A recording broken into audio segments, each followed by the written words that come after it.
Paul Tiedemann. From Seattle, Washington, Brennan Voss. His fourth season is Colin Payne.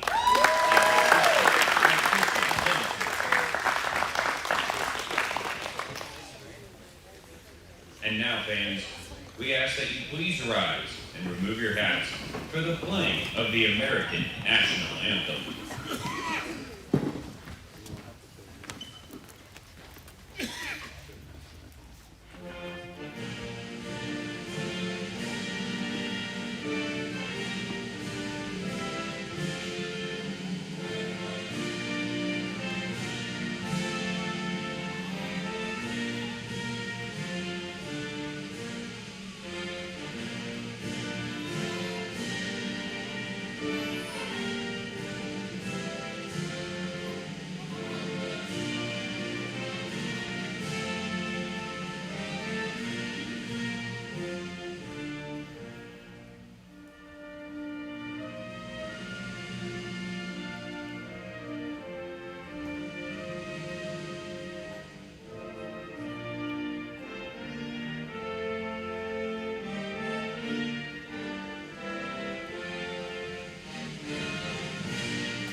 Welcome everyone to the Fitterman Training Center here in Indianola, Iowa for an action-packed tri-meet where Simpson hosts Nebraska and Greenville for their senior night. Good afternoon, everybody. My name is Zach Tiedemann, and I'm here with All-American and Big Ten champion Amari Sewell as we get ready for a great afternoon full of gymnastics. Today's competition is a tri-meet, so there will be 3 events happening at the same time as teams rotate throughout the arena. It's a fast-moving format with a lot of action going on at once. So before we get started, let's take a look at the teams competing this afternoon. Yes, here we have the first team, Simpson Storm, led by head coach Colin Payne and assistant coach Kristen Lunsford, who recently just posted a program record of a 303.2. Multiple routine of the week recipients from the ECAC, such as Jake Smith on the floor exercise, vault, and high bar, Garrett Alexander on the floor, pommel horse, and the vault, and Tristan Shuri on the parallel bars. They bring a very high intensity and focus to their routines, and I also want to shout out the Simpson Storm seniors on a safe and wonderful senior night. Moving to the second team, we have the Greenville Panthers from Greenville, Illinois, led by head coach Zach Peters, who's a former Nebraska Cornhusker, and assistant coach Dave Kramer. They just posted a season high against Nebraska with a 310.4. Some athletes to highlight are Andres Esquivel Garza on the pommel horse, Jackson Clapper with multiple titles on several events, and has a jam-packed parallel bar routine that I can't wait to see. And lastly, we have Kyler Henson with multiple all-around titles and event titles. Yeah, and let's take a look at our third team. We have the Nebraska Cornhuskers led by head coach Chuck Schmelka, who is in his 16th season as a head coach and continues the strong tradition of Nebraska men's gymnastics with a program that has produced many All-Americans and strong NCAA performance finishes. He is joined by the assistant coach John Robinson, who also serves as president of the College Gymnastics Association and works to support and grow collegiate programs across the country. Nebraska is generally known for clean routines and has a strong depth across the lineup, and we'll see this on full display here today. Amari, it looks like they're starting their warm-up here. I'm very excited to see what they have in store for us today. Yeah, as they come to the conclusion of their one touch, I'm very excited to see the first 3 events, floor, pommel horse, and rings, and see all the big gymnastics that the boys have to offer.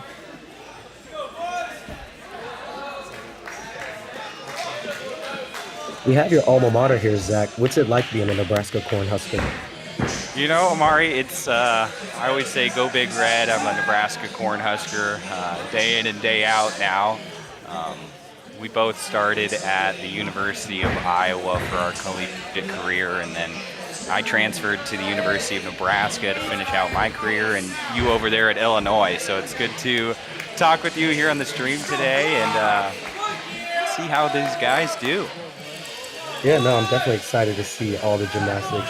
I know there's a lot of unique changes to the code that we can get into later, but I definitely want to see one of my favorite skills, which is the scale. I know it's very, very difficult for some gymnasts, but I love doing it.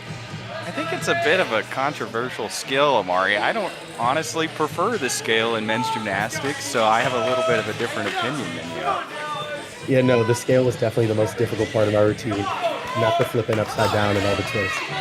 Yeah, I urge anyone at home to go in your living room and try a scale and picture yourself at the end of a floor routine trying to hold that for a firm 2 seconds without any wobbles. I had a couple wobbles in my day.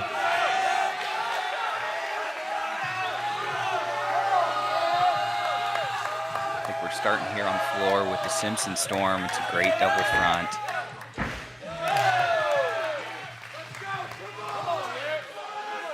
Yeah, floor was one of my favorite events. I love the combo passes, like we just saw, the 2.5 layout. Doing multiple twists and then having to punch out, you have to stay really tight. Yeah, and we want to make sure we see a good leadoff position from the first guy for the Simpson Storm here. He's really going out there trying to make the best of his floor routine and get a strong start for his team. Yeah, it's a good start for any competition, whether you're starting on floor, pommels, or rings, or any event like an NCAA's, is really setting the tone for your team and what you can do and what you have to offer for the meet. Gearing up for the dismount here. A double pike, just a small hop backwards. Yeah, I think he'll be proud of that. That was a great routine. Yeah, I mean, that's exactly what you want to see out of the leadoff position for any team. It's just a strong routine, no falls, minimize the deduction, but just build the momentum for the guys.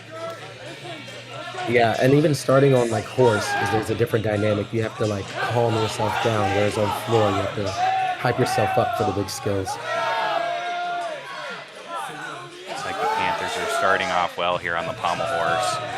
Going into the zone, a full circle on one hand. Yeah, that's a very difficult skill if you ask me. Oh, it just gets a little bit off there out of the flop sequence. It's going to be a full point deduction, Amari. Yeah, sometimes unfortunate things happen, but it's all about how you recoup and, approach the event and, try to get the best possible score for your team. Men's gymnastics, he's going to have 30 seconds after a fall to remount that apparatus and finish up his routine. He'll elect to not complete the skill again, so he will receive a lower difficulty value, but he doesn't have to do that skill that he just fell on again. It looks like he finished up nicely there, ending with that Fedorchenko, the triple Russian dismount, a relatively easier dismount on the pommel horse, but it's a great routine overall, Amari. Yeah, that's what you like to see from your athlete, a strong start, and then you have a mistake and you come back even stronger and finish. Here we have Anthony Copey on the still rings.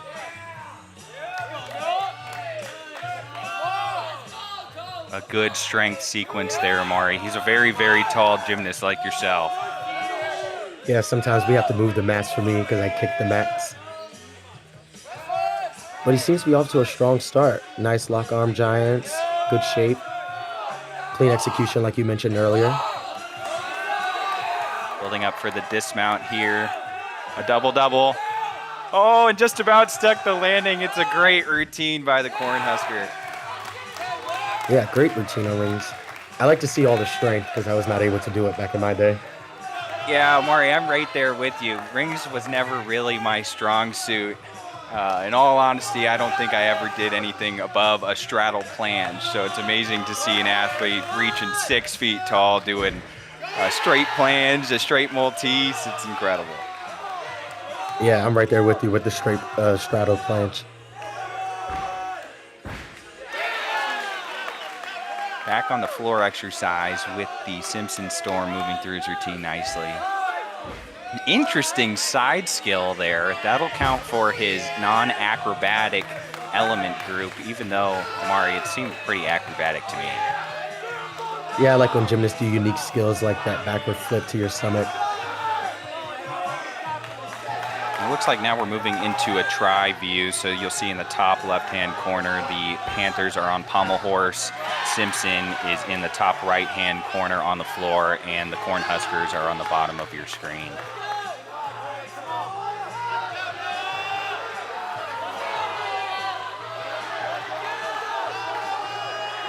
Good double pike there on floor by the Simpson Storm. He's pretty amped up, and just on the left there, we saw a fall from the Panther, so gonna have to see how he's gonna finish up his routine. Amari, can you kind of take us through kind of what it feels like to have a fall in competition? How do you get back on the event? What are you focused on? What are you thinking about? How does it affect kind of the routine going forward? For me personally, on certain events, you have to, regroup and talk to your coach to figure out if you got credit or not for certain skills. And so if you did get credit, then you don't have to repeat it, which usually for me is a relief. But if you have to repeat it, then you have to kind of go through really quickly and figure out what you need to fix in order to get through that skill and then through the rest of your routine with a strong finish for your friends and your other teammates. On floor, on the other hand, you have to get right back up. You don't have that 30 seconds.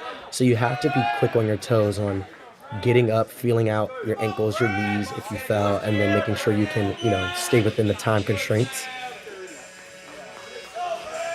Yeah, that's a great example you brought up of being on floor. You don't really get that 30 seconds. You got to get right back into your routine, brush it off as fast as possible, and try to just finish it out like it never happened. Yeah, you have to quickly move on from mistakes. And sometimes gymnasts practice that in a meet.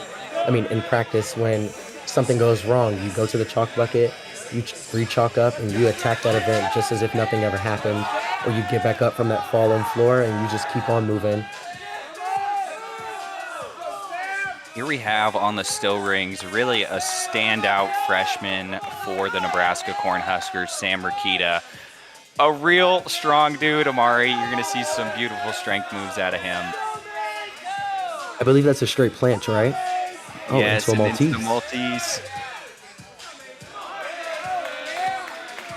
And in the top left, the Panthers will be starting out on pommel horse.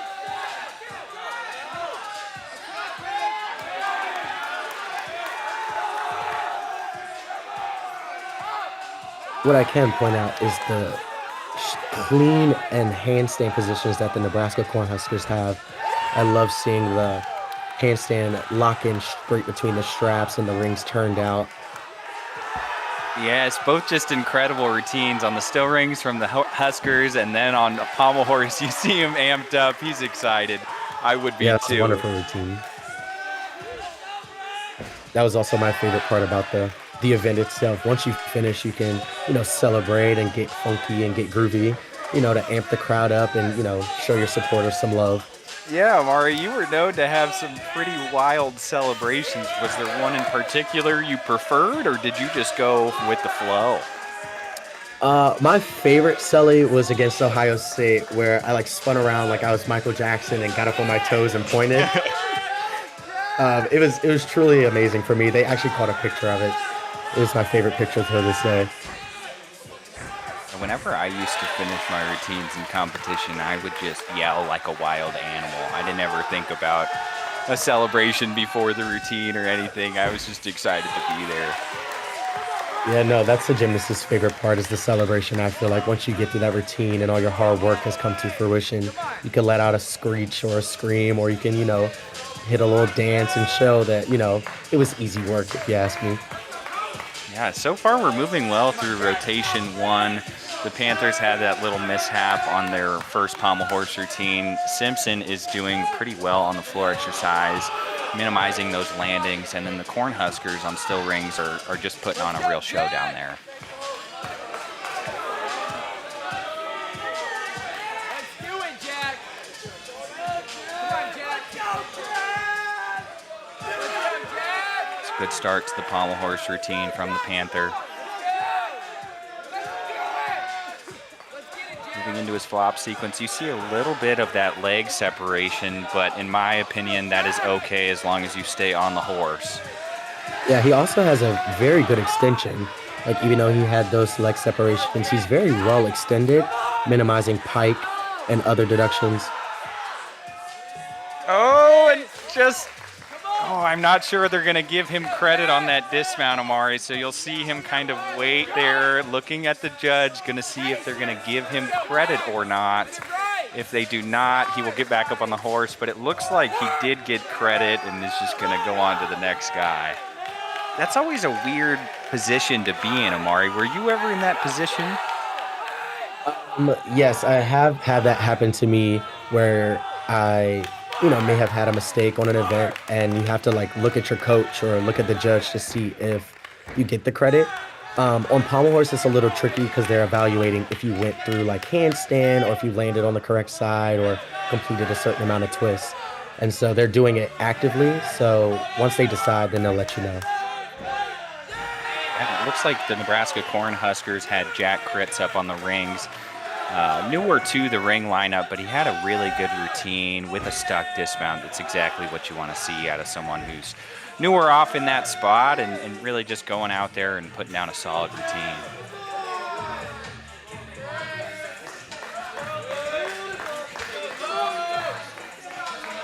There's that scale on the floor, Mari, that you like so much.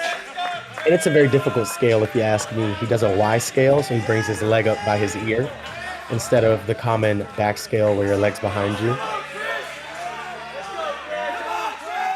Going into the dismount here, back double pike.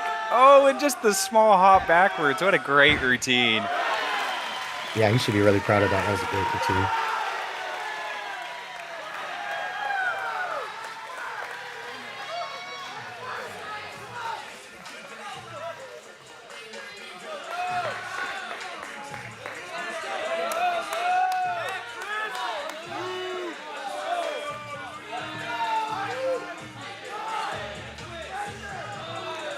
Off well here on the pommel horse.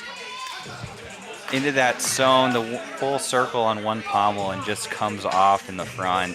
Now he's not going to get credit for that skill, so right now he's at the chalk bucket talking with his coach. Should I repeat that skill or should I just continue on through the routine? Now that skill is valued at an E, and in men's gymnastics, each skill that you do is worth a letter grade. That skill is worth half a point in difficulty. We'll see if he decides to do it again. Looks like he's just going to skip it and move on to the next part of the routine. He's doing well. Fly up into that dismount. And he ends up on the other side of the horse there. He's going to get a lower D score value for that dismount, but really that's all you can ask for. It's just getting back up on the horse and finishing out that routine, even with the fall early on. And as we have below, I think we have Luke James on the rings, who started off with the iron cross and just did another one. How hard would you say an iron cross is for those watching? Omari, it is a very challenging skill. Myself, I was never able to hold one for a full 2 seconds, so I always opted for an easier strength skill. But some of these guys, they just make it look so easy, like Luke James. Yeah, it looked like he put zero effort into that. Like, it was nothing for him. He held it, and he did a great dismount. Yeah, it was a good routine, and again, the Cornhuskers are opting for it looks like a little bit of a different lineup here on the still rings, showing off their depth within the lineup and having guys such as Jack and Luke go up and hit routines. Yeah, sometimes coaches do that, where they will rest some of the more common athletes in the lineup to give them a break and let their muscles and nagging injuries maybe have a week off, so that way they can come back stronger. So seeing other new individuals in a lineup is always good. Yeah, I like to see when coaches put up kind of the atypical gymnasts on an event. I think, like you were saying, it gives that athlete an opportunity to compete on an event maybe they haven't before or don't typically compete on. It really just builds depth within the program, so if someone was to get injured, they always have someone who's ready to go up and compete. And it's good to see that. Yeah, team having depth is usually a good sign of, well-rounded individuals. And sometimes things do go wrong, and having the ability to put your, next guy up and hit a solid score for your team is always a job well done.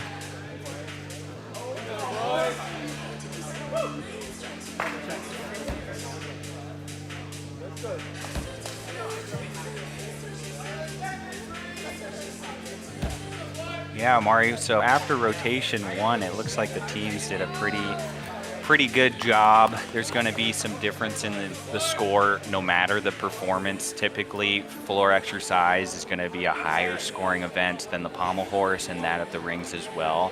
So you'll see these scores start to balance out as we move throughout the competition, especially when you get to events like vault is a high scoring event, and maybe the high bar a lower scoring event. So it's really not anyone's game until the very last rotation, and we'll see who comes out on top today.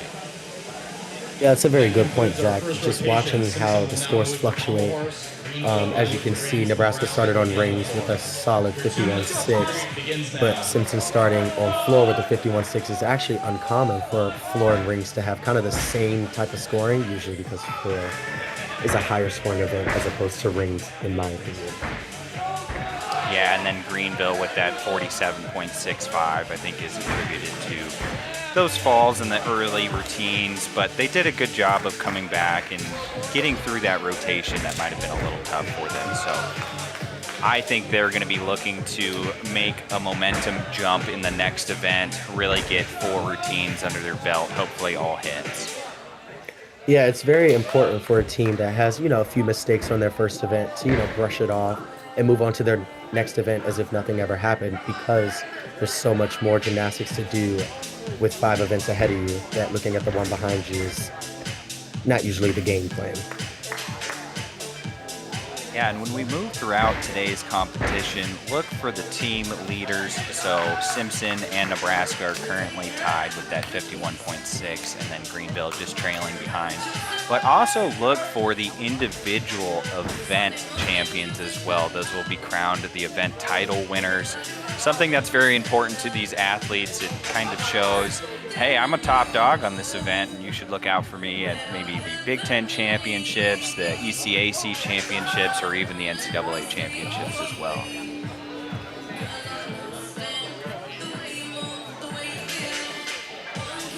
Yeah, no, winning several event titles and being able to show off your hard work in stats forms is very important to some athletes. Some athletes, usually might not pay attention to it, but other athletes do take account for it, whether you're in the ECAC, NCAA, or even the Big Ten. I enjoyed looking at, the event titles of myself and other athletes just to, congratulate them and make sure that they know that their hard work pays off. Judges, please take control of your event and begin the competition.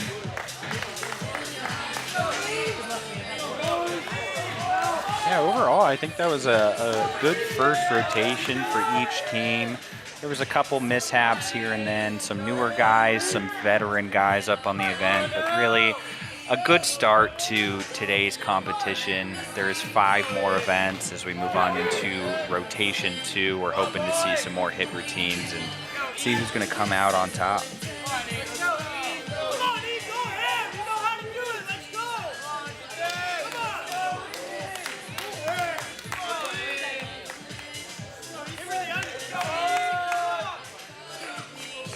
Looks like we have the Nebraska Huskers up on the floor exercise with the freshman Ethan Cox leading off. A good first 2 passes from him.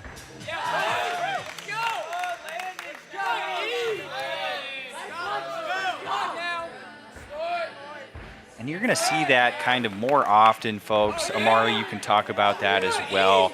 You'll see these athletes on the floor exercise doing full turns or even double full turns to their stomach. Now that's going to count as their non-acrobatic element groups, one of the 4 element groups that they have to compete on the floor exercise.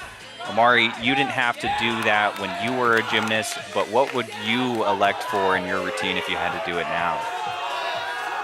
I fluctuated through a couple of non-acros, whether it was the Russians or the pressing and all of that, but I don't think I can do a jump full turn to my stomach, so I would opt to do like the scale or press, like I said, to get my credit for my non-acro. Yeah, I think you might be right. I think you had a pretty good scale. If I was to do floor, I think I would opt to not do a scale and do a full turn to my stomach, but to each their own. Yeah, I don't know. I feel like it was just a turn of events for me to try to jump to my stomach. I don't know. Props to the guys that do it, though. Simpson Storm here on the pommel horse as he moves through his Magyar forward travel and then the Savato back travel. We want to see him fly up into the dismount here. Oh, wow. And he does! That was a fantastic routine. That is exactly what you're hoping for on the pommel horse. Just an incredible routine. He's hyped up. The crowd's hyped up. I myself am hyped up. He also had like a wonderful extension. Like he was swinging as if he was floating like a butterfly. It was like through the Magyar, through the Savato, even flying up to the dismount. He just was flying. It was great. Yeah, when you say extension on the pommel horse, Amari, what do you really mean by that to the fans back home? So you want to see separation between the gymnast's like body and their arms, almost like a 90-degree angle. So their hips are up, their toes are pointed, their legs are locked, and just fully kind of extended from like their toes all the way to, you know, the top part of their body.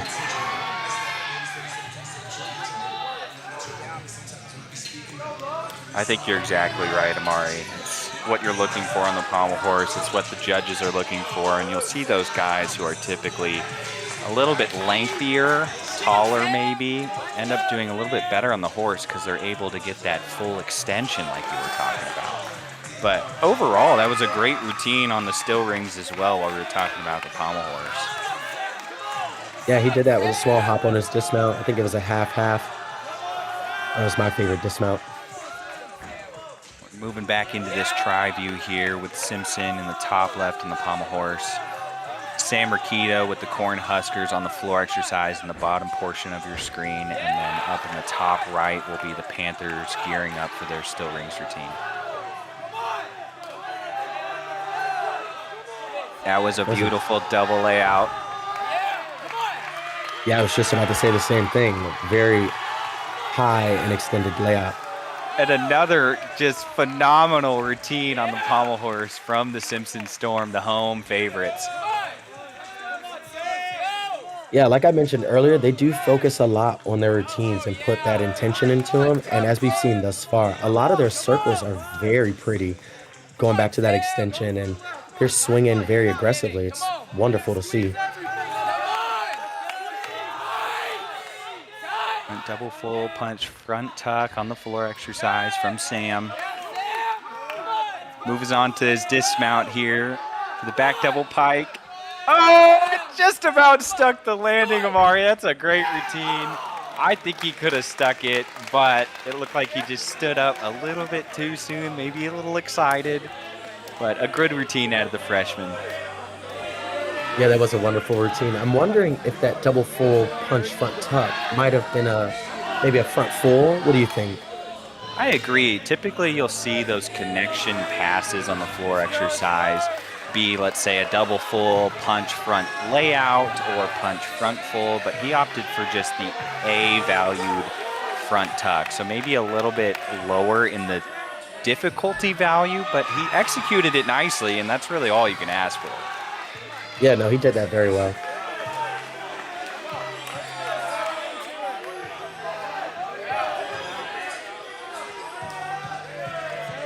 Pretty lengthy scissor sequence there on the pommel horse as he moves into his circling elements. Simpson is really off to a good start on the pommel horse, hoping to hit 4 out of 4 routines. And again, flies up to the dismount. That's 3 for 4. They just need to do one more routine, Amari, and that's the really the golden area for gymnastics that you want to look out for is 4 hit routines on the event. Yeah, no, they're off to a strong start on the pommel horse, and you'd love to see just them swinging aggressively, and then they get down and they celebrate and they, meet their teammates on the side with, celebrations and, applause and all of that. Wonderful to see to get the crowd hyped. And Amari, I think it is worth mentioning, again, it is Simpson's senior night, and you did pretty well during your senior night there at Illinois. What does that feel like? What does it really mean to be an athlete on that special day? It's a lot of mixed emotions. It's you're grateful to be out there, but you also know that the long journey that was once ahead of you is slowly creeping up behind you. And so you just take all the moments in, and as you compete your routines and bow to the judge, you take note of that and you hold on to those moments forever. Yeah, myself, I wasn't able to compete during my senior night with an injury.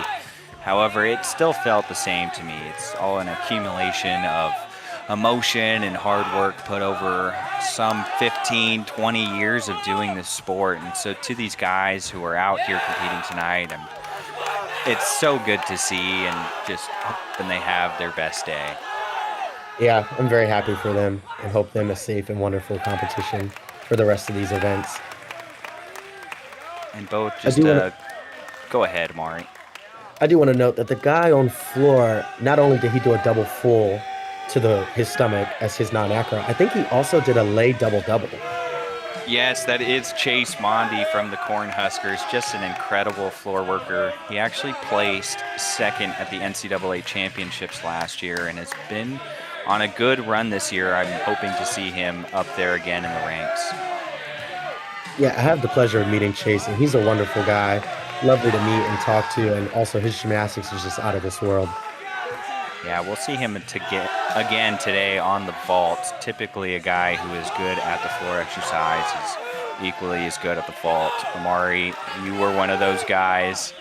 Is there a connection between vault and floor, or is it really just about leg strength and power? How do they kind of play with each other?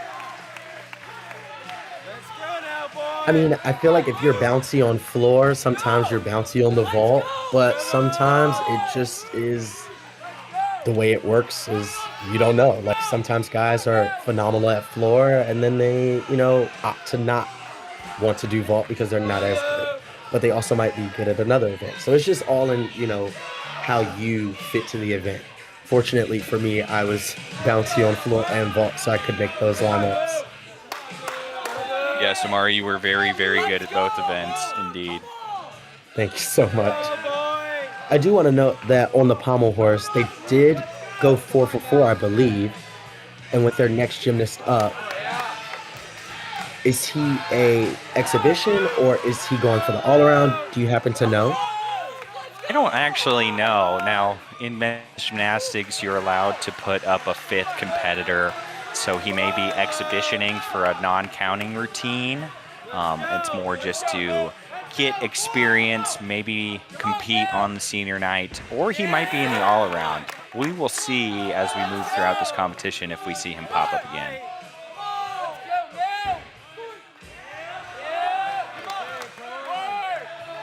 Both gymnasts on the pommel and the floor exercise are moving very well. We have Luke James down here on the floor. And again, that double twisting jump to his stomach, that's worth a C. It's 1/10 higher than a full twisting to your stomach. So I'm happy to see that. It's a little bit interesting as it's newer to the code, and in men's gymnastics, the code changes every 4 years, but sometimes we'll see in the quad rule changes as well, and that's one of the newer ones for this year.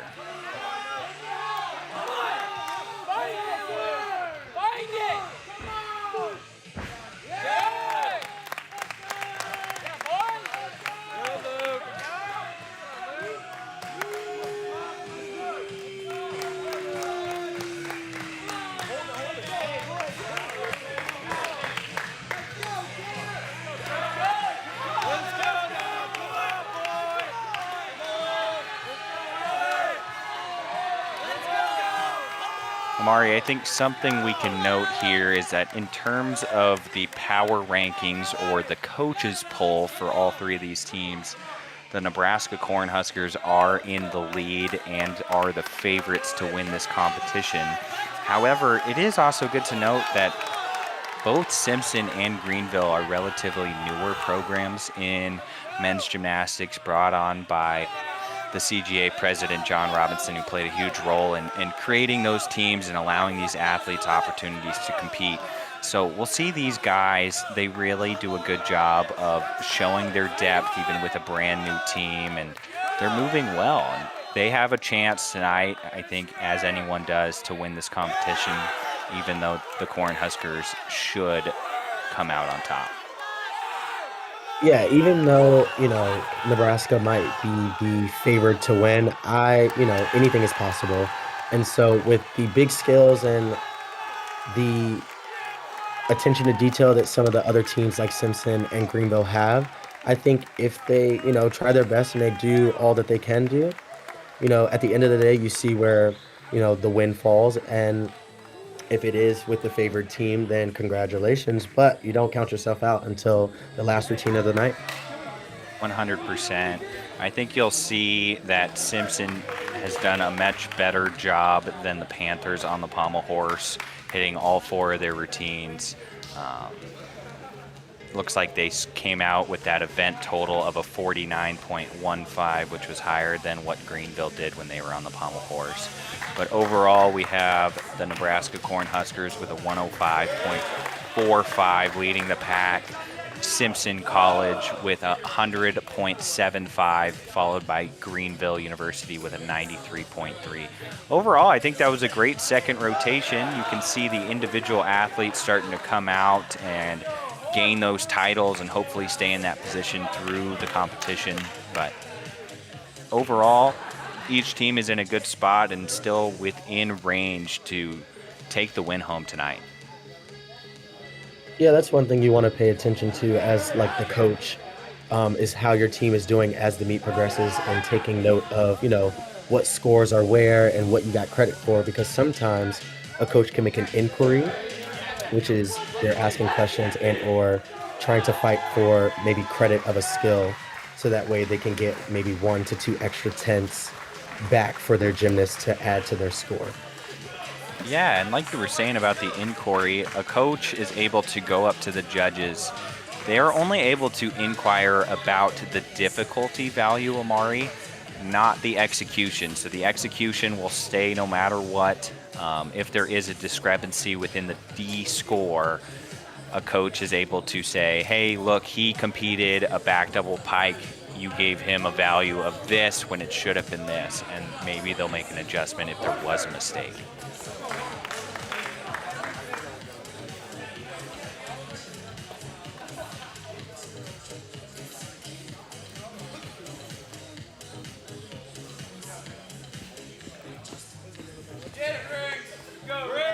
Amari, I think while we move into our third rotation here, would be a good time to talk about your upbringing in gymnastics, your start at the University of Iowa through the Gym Act program, and then finishing out your career in Illinois. What was that like? For me, it was a wonderful experience. I faced a wee bit of adversity trying to get to college. I wasn't the most proactive high schooler, so when I started the recruiting process, I was a little late to the game. And so after getting the opportunity to go to Iowa, I really had to prove myself and prove that I wanted to be there and that I wanted to compete for that university. Following the discontinuance of the D1 program, I know you were a big impact and influence for the Gym Act program. A lot of late nights, if you want to talk to that in a second. But once we got that started, it was just another way for us to keep doing the one thing that we love, which is gymnastics, and being able to compete in another division and even compete at the ECAC championships. That was just a fun experience to, see gymnasts and meet other gymnasts that are sharing the same dream. And then finishing my career at Illinois was also another dream come true, because originally I just wanted to kind of stop doing gymnastics after my 1 year at Gym Act, just because I felt, not worthy enough. But at the same time, there was another opportunity and I took it, and I'm very happy that I did because the University of Illinois changed my life in a way that I will forever be grateful for. Yeah, Mari, I think it's all about opportunity, and that's really why I love the sport of gymnastics. Even after completing my time and now being retired, I still That have a concludes deep, our deep second passion for rotation. the Simpson will sport. now Seeing guys have the will now lead the opportunity to still do something that they've worked so Greenville hard for is really what I want to help with, and why I'm so appreciative of guys who help set up Gym Act programs, or even John Robinson, who helps create these NCAA teams. I hope to see more in the future, as men's gymnastics is kind of a dying sport. I mean, there's only 15 teams in the entire NCAA competing across the U.S. And when you look at maybe the women's side of gymnastics, there's so much more opportunity. So I'd like to get to the point where there's just more opportunity for these guys. I mean, they work so hard when they're juniors and in high school, and they make so many sacrifices to compete this difficult sport. So that's really what I look forward to. Yeah, I hope that in the future, more opportunities and, like you said, more like programs can be created and, just often like given to and, offered to younger athletes so that way the sport can grow. And if it's in a different direction, that's fine with me. But as long as the sport itself can continue and people can still share and bond over the love of this difficult sport. Yeah, and we're moving on into rotation 3. The guys will have a 2-minute one touch where each athlete can kind of get up on the event, maybe do a couple skills, some basics to get ready for their competition, and then we'll move on to where they actually salute their hand and compete the routine. The Cornhuskers will be up on the pommel horse, the Greenville Panthers up on the floor exercise, and then the Simpson Storm up on the still rings.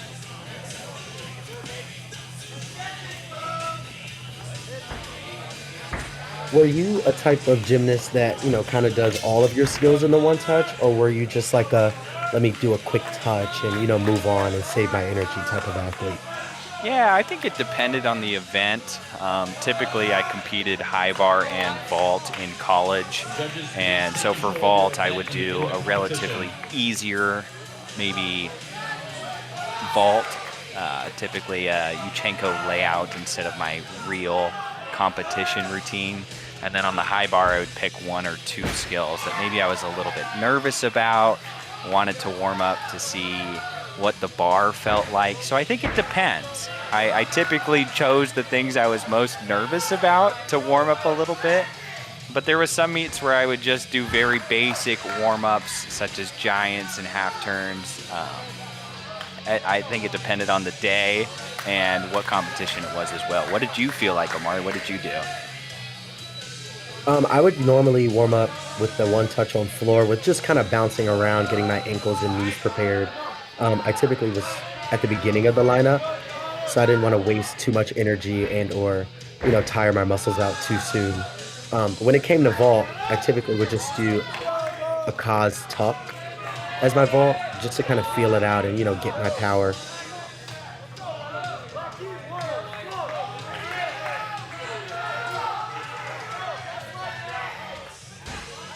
And for the Greenville Panthers, that was a beautiful double pike with a small hop to finish off that routine. Yeah, each gymnast now has to complete a double flipping skill as their dismount on the floor. I think it's a little bit more dangerous, and a lot of training has to go into being able to compete that in a competition safely and hopefully stick the landing. Yeah, I definitely like the double pike a little bit more. I wasn't able to do a triple full like most gymnasts used to, but I also did a full in, which I think at the end of the routine is more difficult than the double pike. So once that rule was put into place, I opted for the double pike to save my ankles a little bit. Yeah, and here's that beautiful extension we were talking about earlier from Wyatt Reynolds on the pommel horse. A little bit scrappy on the dismount, but overall that was an incredible routine, and they should be very happy with that. Yeah, sometimes you just got to make it happen. In the gymnastics world, when things aren't going your way, sometimes you just kind of have to force it. So on that dismount, He almost was on the other side of the horse, but he just pushed through it.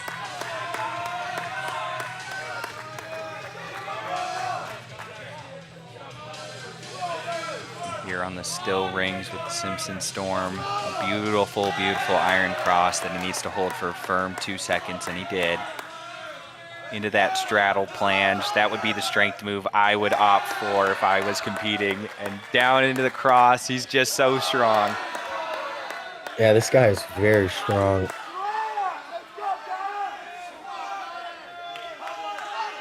Into the back giant through to the back giant to handstand. This is a great ring routine, Amari.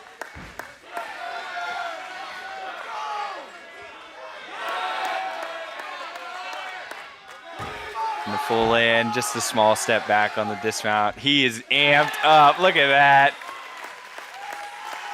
And as we switch back to the floor, when we talked about minimizing those deductions on landings, this guy's doing a very good job with either a 1/10 hop or even stuck the double full. And that's just really what you want to see when you're on floor. Another freshman up on the pommel horse for the Cornhuskers.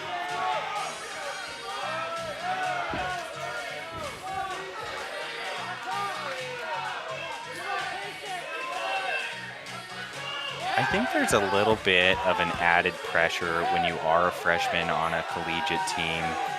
You know, the guys haven't seen you compete. They don't know how you perform in high pressure situations. And I think that almost adds a little bit to the pressure. But some of these guys are able to go out and just compete phenomenal routines. Even with Ethan Cox there on the pommel horse, it was a great routine, a little bit scrappy here and there. He came off on the wrong side of the pommel horse on his dismount, but still got full credit.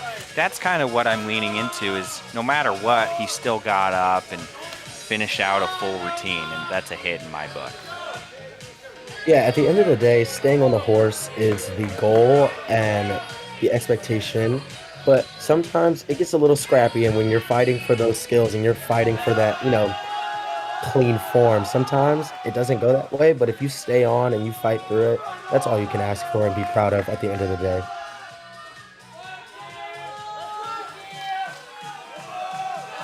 The Hanma across on the rings. You want to see that entry where his shoulders aren't very high above the rings. You want to see him in a perfect position right away, and which he did nicely.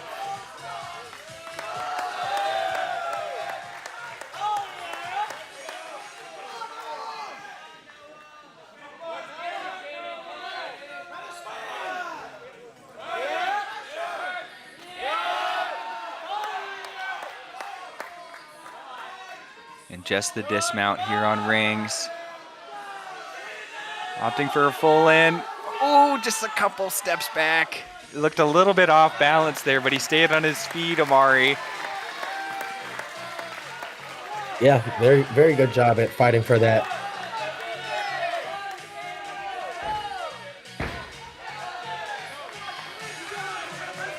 And on the pommel horse, we have Caden Clinton, a very, very kind person, and he's actually a musical talent outside of men's gymnastics. If you ever see videos of him strumming the guitar or even singing, he's just a talented individual, as you see as he moves through those beautiful flare sequences.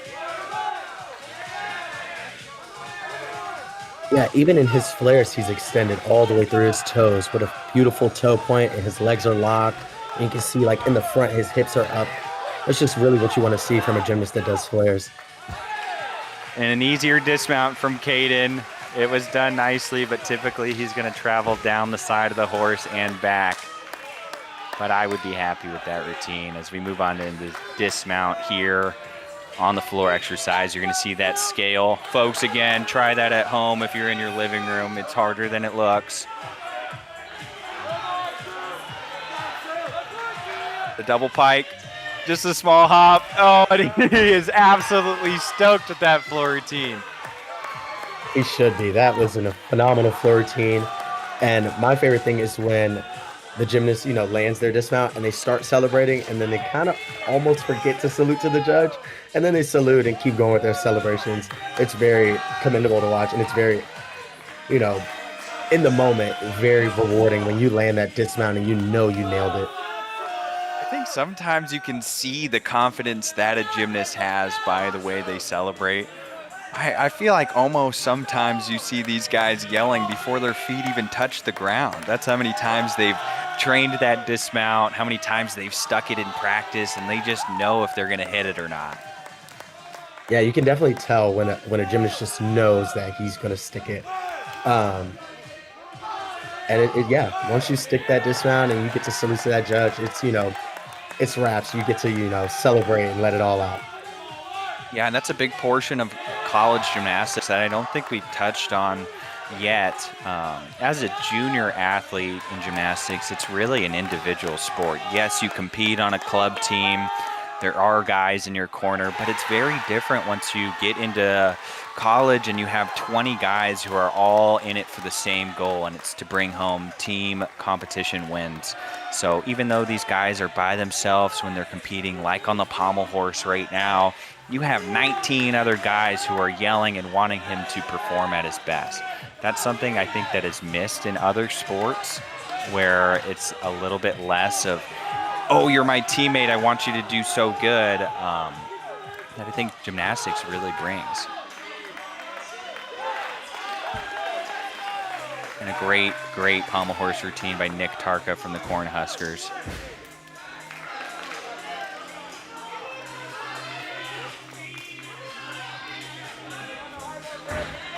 And on the floor exercise, that was a nice combo pass with a layout punch double full into a man-up. You don't see that too often. Yeah, and I think you're going to see him press up to a handstand there. He's on the tips of his fingers. It looks like they're flat on the ground, but he gets up on his fingertips to give him a little bit extra room as he presses through that handstand. And another combo pass, a back 2.5 to that punch full. I know you competed that in your time on floor. How is that?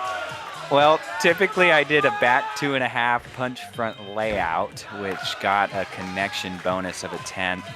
And it's a very challenging pass. You have to be in the right spot coming out of that first skill and set yourself up to punch up high and tall for that second skill.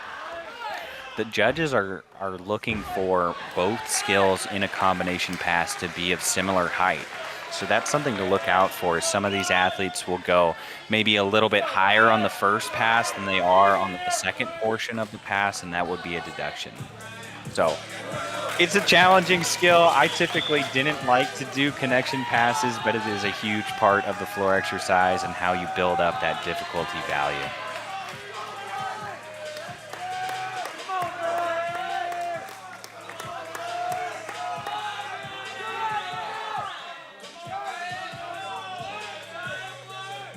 All the teams are moving very well through this third rotation. Simpson, Storm on the sill rings. In gymnastics, it seems that the first event or two are almost breaking down the nerves, kind of getting into the competition. And some of these guys who competed maybe in the first rotation or the second rotation who are now competing in the third are really finding their flow. They're finding their skills, and they have a little bit less nervous energy going into their routines as they move further into the competition. Omari, kind of what was that like when you competed, let's say the floor exercise and then later on in the day in the vault? Was it different when you had an event under your belt first, or was it not? Definitely competing an event first can calm the nerves. So I was more of a, calm individual on the floor. So getting amped up for vault, I had to do it naturally. I had to naturally amp myself up to get that, run and that punch for the vault. But you also have events in the middle. So I had to wait through pommel, through rings to get to vault. And then sometimes I'd even have to wait through P-bars to go to high bar later. So it's all about keeping your own rhythm and flow kind of going. Yeah, I think even when it doesn't look like that, gymnastics is really a sport of momentum and team momentum. So you'll see when maybe a guy who's first up has a fall, the next three guys are a little bit shaky, maybe a little nervous. But when that first guy goes out there and nails a routine, those next guys up, they know, oh, he did it. he's able to go out there and compete the routine that he wants to do, I think I can do it as well. Yeah, there's even a trend kind of going on now in the NCAA world where some teams don't watch the other teams. So they may, turn their attention away and kind of bring the focus inward so you're not focused on the other team and you can keep your own rhythm going and keep your own flow going. So that way your team is all about yourself and you can go up and compete without the other nerves of how everybody else is doing. Exactly, and a great Arabian double front as a dismount. It's an atypical dismount as it's a blind landing on the floor exercise, but he did well and landed nicely. And here we have that breakdown after event rotation number 3. The Nebraska Cornhuskers are leading the pack with a 157.85, followed by Simpson with a 150.7 and Greenville with a 143.7. Each team has been to the floor exercise, the pommel horse, and the still rings now. So we'll move on into the second half of this competition with the vault, parallel bars, and the high bar. Now, vault is a high scoring event, that of the parallel bars and high bars, so we're hoping to see them compete well and really balance out these scores a little bit more.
You guys got a hand actually? No table. Yes, hold on. Still getting.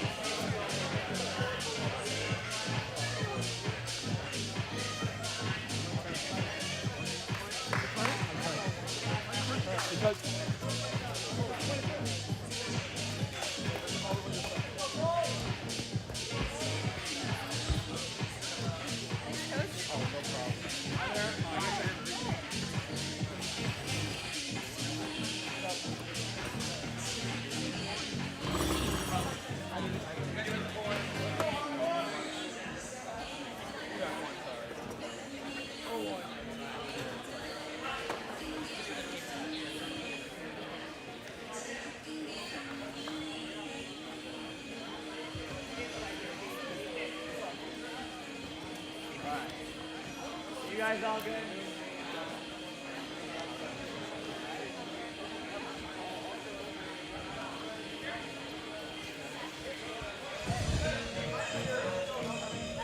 That concludes our third rotation. Simpson will now move the vault, Greenville will move the parallel bars, and Nebraska will be on high.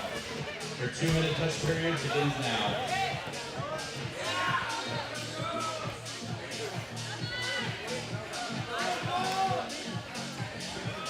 Does this have to stay here? Thank you. Welcome on back into the Fitterman Training Center here in Indianola, Iowa, where Nebraska takes on Simpson in Greenville for Simpson's senior night. We just concluded the first portion of the competition, which was pommel horse, floor exercise, and the still rings. You can see your event leaders. Jenkins on the Simpson Storm team with a 12.0. B. Bryce on Greenville with a 12.0, and Wyatt Reynolds from the Cornhuskers with a 13.35. They will take home the event titles on each event, and the team scores are as follows: 157.85 for the Cornhuskers, Simpson with a 150.7, and Greenville with a 143.7. 143.8, a small correction there. But looking forward to the second half of the competition here, where you'll see guys on the vault, the parallel bars, and the high bar.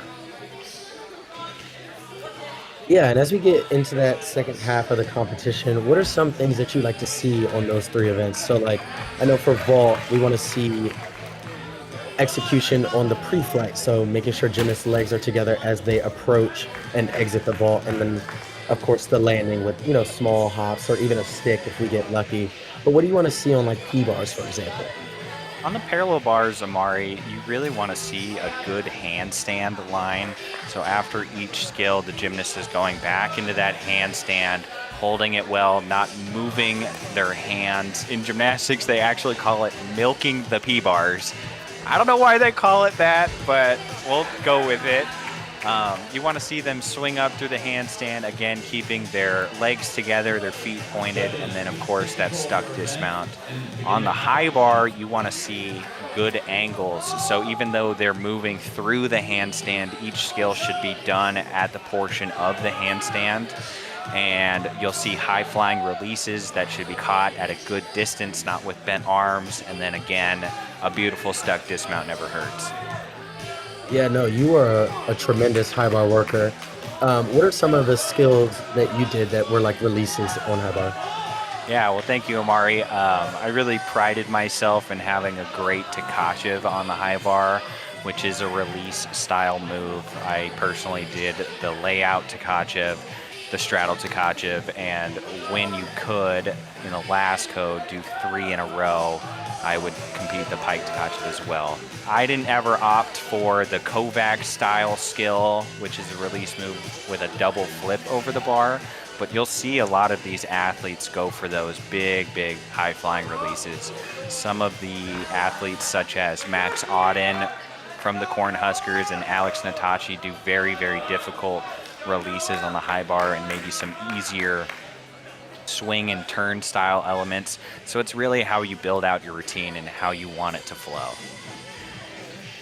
And Amara, you were very good at vault, and there was one thing you were well known for, and it was sticking a cause 2.5. What does that feel like? How were you able to maybe stick so many vaults in competition? Was it just because of the way you practiced, or what else came into play there? So at Illinois, it was all about, you know, preparing yourself for the landing. So we did a lot of stick work, which ultimately showed up in my, you know, vault and offered me the ability to stick a lot, 2.5. But as we just saw in this vault, he stepped outside of the white line, which is the out of bounds line. So he will receive a deduction for that. But overall, it was a good cause full. Yeah, and like you mentioned, if you step out of bounds on either the floor exercise or the vault, you'll receive a 1/10 deduction for a 1 step out of bounds. If you step with both feet out of bounds, it would be a 3/10 deduction. Or if you land out of bounds, that is also a 3/10 deduction. That is called a neutral deduction, which is automatically subtracted from your score. So look out for that. The guys who stay in bounds are typically going to score a little bit higher than the guys who don't. And as we just saw on parallel bars, he did it to pelt, and he had a lot of wiggle room. He was up there. Yeah, good height there into the giant, and then the Stutz a little bit short of handstand with the double front dismount, and he sticks it. Yes, that was a tremendous front up bars double front. Yeah, And he's gymnasts hyped on the about that parallel one. bars will either do a double front, maybe a double front with a half, or they will do a back double pike. And some athletes will even go above and beyond and maybe do a tucked full in, which is one of the hardest dismounts you can compete on the parallel bars. We're moving on into high bar here with Anthony Copey, a very tall gymnast who's really going to move the bar, and you'll see him fly well above the high bar into his skill. The talk half to the layout to Kachev. He'll get a connection bonus for that. He also did that to Kachev and gianted out with straight arms. Like you mentioned earlier, he won't receive a deduction for that. And the Coleman, and then the straddle to Kachev. It's a very good high bar routine from Anthony as he moves into the triple backflip dismount. Oh, and he just sticks Sick. the landing. Wow, that was a very high double back. He was almost at the ceiling. Yes, that was very, very good. That's Yeah, I exactly know. what you're hoping for out of the first guy up on an event, just to stick the landing, bring the energy. And Yeah, move on honestly, to into the get next those guy. nerves out of the way, for the second half. That was a nice fault, too. Yeah, you'll see there that I think he almost landed out of bounds, so he might receive that 3/10 neutral deduction rather than just the 1/10. Yeah, sometimes when you exit the vault, you kind of can be a little off. And so if you're not right down the middle, you'll be off to the side, and then that ends up having you either step out of bounds or land out of bounds. Yeah, and notice that orange vault springboard there. Athletes are allowed to actually bring their own springboard to competitions, and I know that's something that Illinois tended to do. Why is that, and why do you bring your own springboard than using the one provided at a competition? I don't know the exact reason, but if you were allowed to, like you bring your own grips to, compete on the high bar, why not bring your own board that you practice on every day? I You're think it's just exactly right. it added a little bit of safety, you know, or a little bit of control over the external elements. So you're already in a new gym. Some of the equipment is fresh off the truck, and why not be able to just bring your own board that you've been practicing with all week? We're moving back into this tri-view here. The Panthers continue on the P-bars in the bottom portion of your screen. The vault will be in the top left, and the high bar with the Cornhuskers on the top right. It's a very good P-bar routine so far here, Amari. It looks like he's going to gear up for his dismount. Oh, and a stuck vault out of the Simpson storm. Whoa, this guy's electric. He is celebrating all the way down to his teammates. And another stuck dismount out of the Panthers on the parallel bars. They're going stick for stick right now. It was the first guy's up, or second guy up, I think, for the vault stuck, and then the guy on P-bar stuck, and then Anthony Copey stuck his triple back. You're next. Same thing. Let's go. And this is a newer gymnast on the Cornhusker lineup for high bar. You see them move the mat out of the way. A lay full in, just a small step. Amari, it looked like they moved the mat, like it was in the wrong position. Yeah, I'm going to assume that he might have been facing the wrong way. Sometimes when you don't complete a certain amount of turns on the bar, or you don't swing through all the way, you end up facing the wrong way. And so you have to just kind of keep going with it. And if the mat is right there, and usually they put a mat for on the off chance you don't make your release, if that mat is right there, they have to move it so you can dismount. Yeah, and I think in this case, since he is a newer athlete on the high bar for the Huskers, they had that mat there for his release move in the off chance that he did miss it. So he did catch it, he moved throughout the routine, and then they moved it out of his way so he could do a nice dismount. Yeah, you'll see it a lot sometimes when a gymnast is, either facing the wrong way, or, that mistake happens, and then a coach has to, move the mat to the other side of the P-bars, or, move the mat out of the way for high bar. It's all in just making sure your gymnast is comfortable.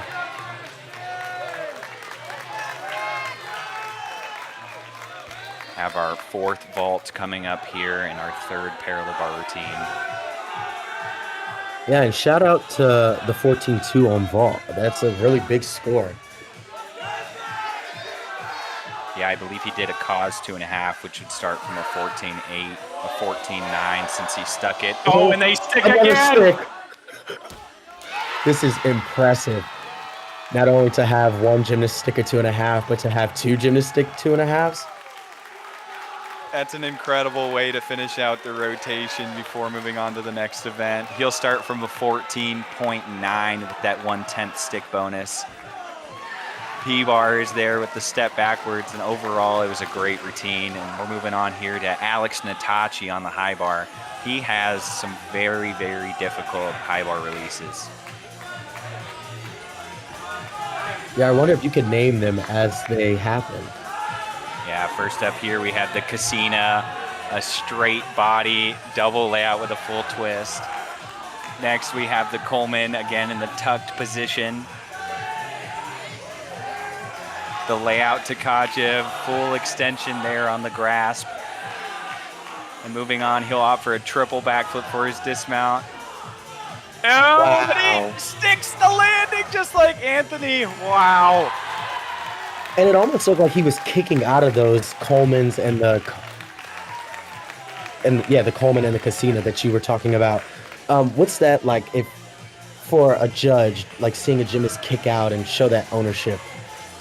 You know, I think it is a portion of the skill that the judge is looking for. If they're able to kick out, it shows the judge that they had plenty of time. They know exactly where they are in the air, and it really overall helps with the score, but also to catch the bar again.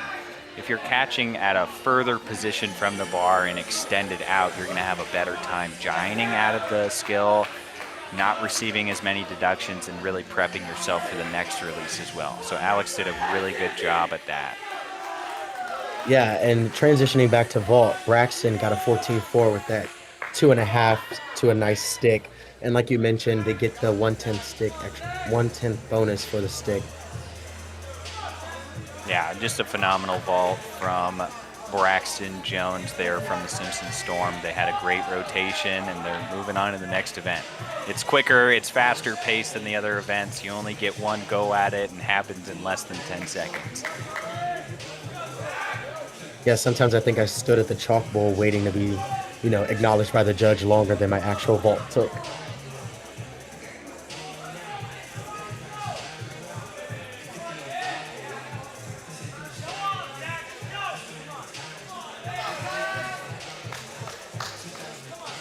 Looks like we'll have two more athletes up, one on the parallel bars and one on the high bar. Let's see what they have in store for us.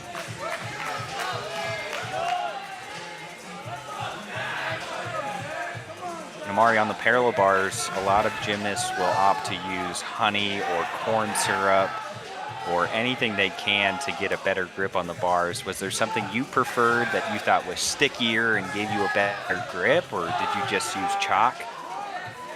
I believe it was Lyle's Golden Syrup?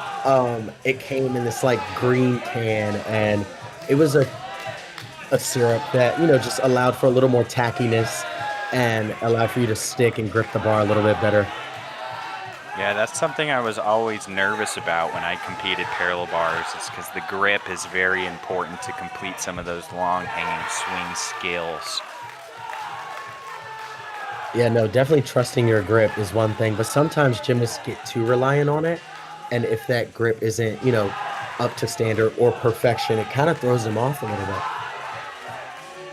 Yeah, it looked like he had good grip on the parallel bars as he finished out his great routine. And again, there on the high bar from the Huskers. Overall, a great fourth rotation out of all teams. Yeah, no, they're moving pretty swimmingly in this fourth event. Now they're getting ready to move to their fifth event. And after, the fourth rotation, we have Simpson at 206.15 after vault, and we have Greenville at 181.75. But they're waiting on a fourth score, so we'll wait for Greenville and Nebraska. Yeah, we'll see how this plays out here once those fourth scores come in for Greenville and Nebraska. But 55.45 on vault. That is a massive score for the Simpson Storm as they only have 2 events left. I think they're going to break that 300 mark, which is always very important for these teams these days. Yeah, and they totally should be really proud of themselves for putting up that massive score. Not only putting up 2 14-0 or above, but having a 14-4 and a 14-2 in the same lineup is just incredible.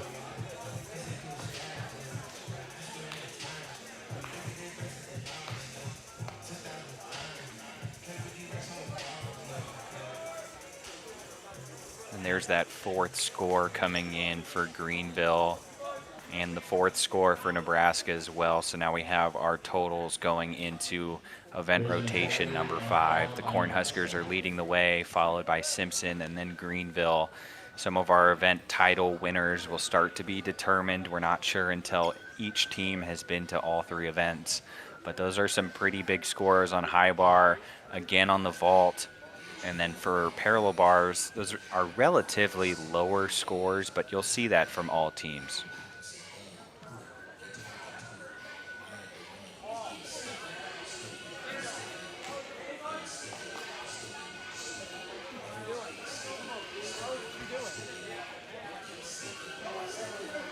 And because every athlete doesn't do all 6 events, and I know you did high bar majority of your career, what's it like waiting all the way until the last event to then having to compete and, stay fresh and stay warm and, kind of stay with it?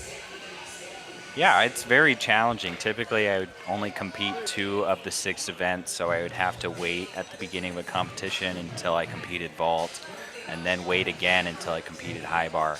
It's very nerve-wracking. There's not much you can do to kill those nerves other than wait it out and hopefully you hit a good routine. I think we saw that at the Olympic Games with the pommel horse legend Steven Netarasic. He waited the entire competition up until the 6th event. I can't imagine how nervous he really felt, but he was still able to get up, hit a very clean routine, and seal the deal for that Olympic team, bringing home the bronze. Yeah, though, it's very important. And honestly, sometimes you might have to practice that. We call it icing yourself out, where you either wait a little bit longer than a normal amount of time to, do your routine, or you wait all the way until, the end of practice, not the end of practice, but the end of a workout to then do your routine. So that way you're, in unideal circumstances to, challenge your mental state and to challenge your, abilities. I think you're exactly right. A lot of these gymnasts will host kind of a mock meet in practice leading up to a competition where the athlete will only compete or practice the event they're actually going to compete in the following competition. Myself, when we hosted those mock meets, I would just sit around and wait and do nothing up until I had to do vault or high bar, and I think that really contributed to a lot of my success preparing myself mentally, but also physically for exactly how the competition was going to be. Yeah, and sometimes it's in reverse. Like, some athletes are in the beginning half of the event. So, like, what's it like when you're completing all of your events? So, like, let's say I compete floor and now I'm done. What is it, or what's most important for you as a gymnast who's done to do for your teammates? I think it's important for that guy to really cheer on his teammates like it would be in a competition. It's not atypical to see these athletes cheering maybe louder in practice than they do in a competition because, again, gymnastics is a sport of momentum. It's a sport of team camaraderie. It's a sport of bringing everyone together and wanting them to perform at their best. So whether that's cheering for them in practice or cheering for them at a competition, that's where it really stands out. Now, something to note here is that this being a tri-meet, the rotation style is different. So in a typical dual meet, both teams will go through order of the events: floor, pommel horse, rings, vault, parallel bars, high bar. But in this style, they're kind of jumping around to a different rotation. So it might kind of mess with their headspace a little bit. Yeah, and sometimes you have to practice that too. So, like, you do the first 3 all the way through, and then the second 3 all the way through. You can practice that in those mock meets that you were talking about. I know at Illinois, we tend to practice exactly how the rotations will go. So, like at NCAA's, you find out where you start, and then inter squads from then on kind of start on that event. And then you go in order so that way when you get to that meet, you're prepared for the order and you'll know how you'll feel and things like that. Yeah, moving on into the fifth rotation here. Nebraska up on the vault. A huge triple twisting Kazumatsu. That is a freshman, Amari. I'm too stunned to speak right now. I am glad I retired when I did because that is an incredible vault. Not only did he do one extra half twist than the guys we just saw who did the cause 1.5 or 2.5 twist, but he did it well. Yeah, and you even saw head coach Chuck Shimelka there wink at the camera, knowing that that was such a good vault. Yeah, opening your lineup with a triple has to give, some brownie points to Coach Chuck.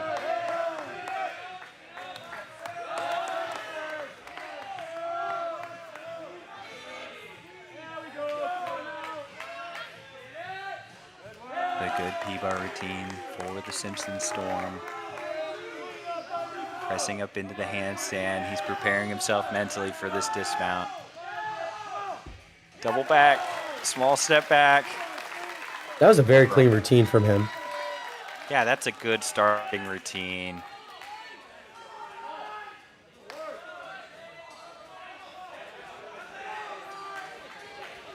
Big release there on high bar. You move out into these Russian-style giants. Very difficult, very stressful. A lot of pain involved in those style skills, Amari. Those shoulders are probably crying. And no, I was never fortunate enough in that domain to do those types of giants. So it's really cool to see that gymnasts are, trying these unique or atypical, style skills. Here we have Chase Mondi on the vault. We saw him earlier today on the floor exercise. Just an overall great competitor. Let's see what he has. Cause 2.5. Good hop forward there. He could have stuck it, but overall, that's a great vault. I would be happy with that. Yeah, and like we talked about earlier, that pre-flight is a big deal. Sometimes gymnasts could get 3/10 just for having their, legs either separated or bent or whatever the judge kind of feels or sees. But his pre-flight was pretty good. Yeah, and the pre-flight that you're mentioning is from the board onto the table. If they separate their legs or if they're off axis, that's the deduction there.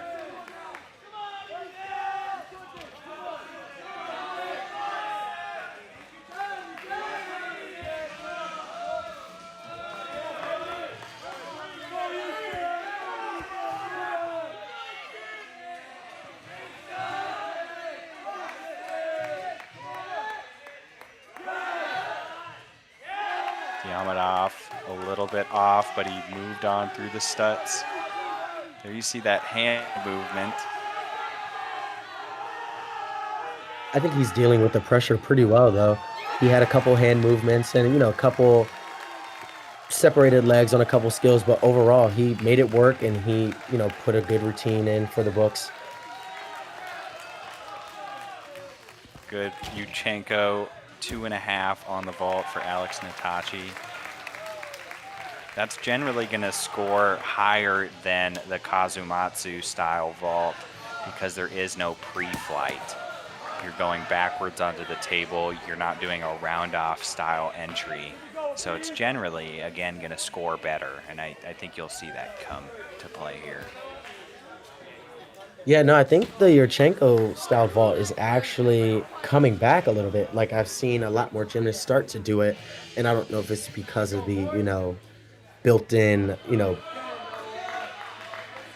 pre-flight, bonus that you can get from it, rather than the Kazamatsu, or if it's just, more coaches are starting to teach it from a younger age, and now it's, evolving into the sport.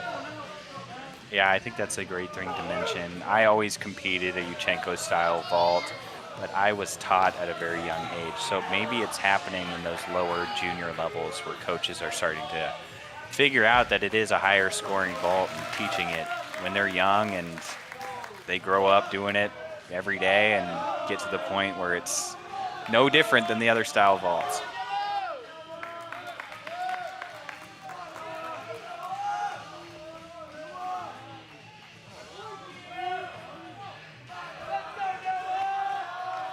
And our fourth and final vault here from the Cornhuskers, Luke James. Beautiful, no deduction in the air. I think no deduction in the pre-flight. He did have that landing deduction, but great vault.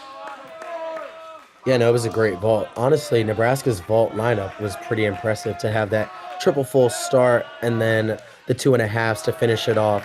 That's what you look for in a team who wants to, score big on a high-scoring event. Parallel bars here, moving into that double front dismount. It's a good landing, Amari. I was a little nervous when he was leading up for that because doing a dismount when you're close to the end of the parallel bars kind of changes things a little bit. It's a little less bouncy. The bars maybe feel a little bit different than if you were to be in the middle of the P-bars, but he did a great job dealing with that and landed pretty nicely. Yeah, no, I definitely see more gymnasts tend to start their dismount, progressions in the middle, and then they do the dismount and have some bounce or some pop is what you want to see. So him doing that front up rise on the end and not having as much bounce, and he landed that very well. So I'm wondering if, he's practiced that or if it's just, he has it like that.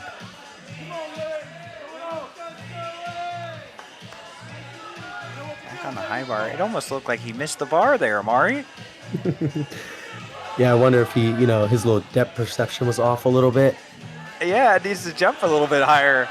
A good Weiler kip, though, starting off this high bar routine. Into the talk half. That's the angle you're looking for, ladies and gentlemen. You want to see that a little bit closer to handstand, but it was done well. Layout to Kachev, that was beautiful. Again, with the straddle to Kachev, we got a double view here. Into the dismount. Lay half in, half out, and he nails the landing. Yeah, that was a beautiful lay half. Oh, and just the small mishap there on the parallel bars. That's going to be a full point deduction, and he won't receive value for that skill, so he's going to have a little bit of a lower start value. He seems to be getting a good hold of this routine now. It's very important that even when you make a mistake, and you will, gymnastics is a very difficult sport and anything can happen, that you just overcome and continue on your routine no matter what. Yeah, that's what you want to see from a gymnast. You really want to see after that mistake, you just keep on moving and keep on pushing. And he did just that. After that, little mishap, he kept swinging and he did a great routine and he gave it his all and ended up with a great dismount. Had a little step at the end, but that's all you can ask for. He didn't come off the equipment. He stayed on and fought for it.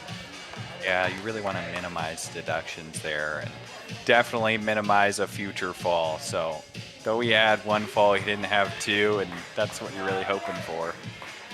Yeah.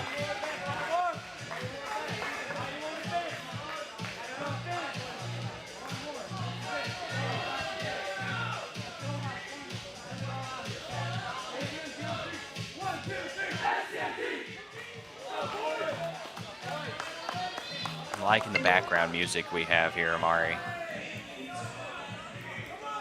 It's a Zuliman on the high bar, a full twisting skill on one hand.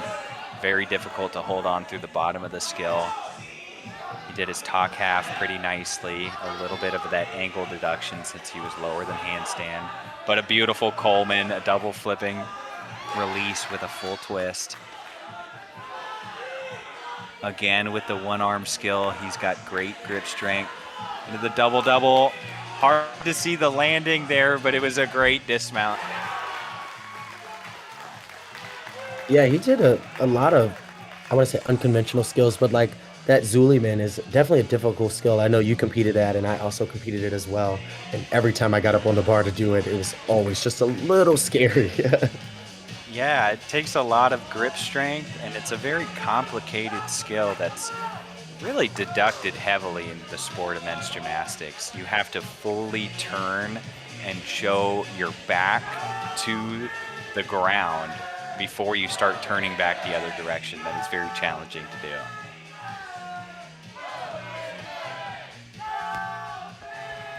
And we talked about earlier momentum and making sure that, you and your team are, in it and locked in and all of that.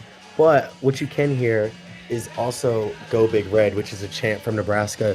Can you let me know what that does for the Nebraska team? Yes, myself, when I was a gymnast, I'm a very vocal leader and would always scream out, "Go Big Red." It's kind of a way to bring the team together, to make it feel like a team event, and it also brings in the fans. You have a lot of people who are coming out to see these gymnasts from as far as can be. They're flying in and just being a part of something bigger than yourself. I think what it's all about.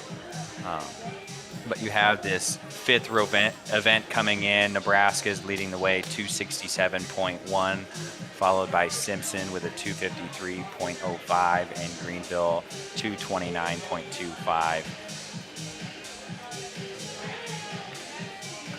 And it looks like we're still missing a routine score for Greenville, which should bump that up a little bit. And Greenville and Simpson should be highly competitive going into this sixth event.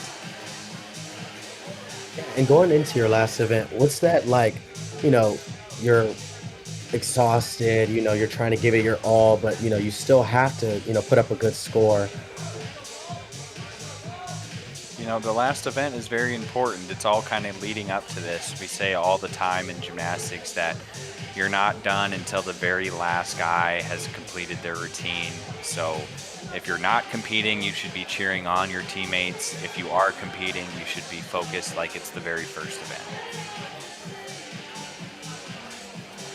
Yeah, I know for me, when it got down to the last event and I wasn't competing on high bar, I would be, screaming my head off and, trying to pump up the guys and, acting a fool on the sidelines just to make sure that there were good spirits and, everybody was prepared to, go up there and do their best. Sometimes I would even lose my voice from screaming so loud. Yeah, I think I would lose my voice too. I typically had to compete in the last rotation, as high bar is typically last. But even then, I would finish my routine and have no voice left going on in the next day.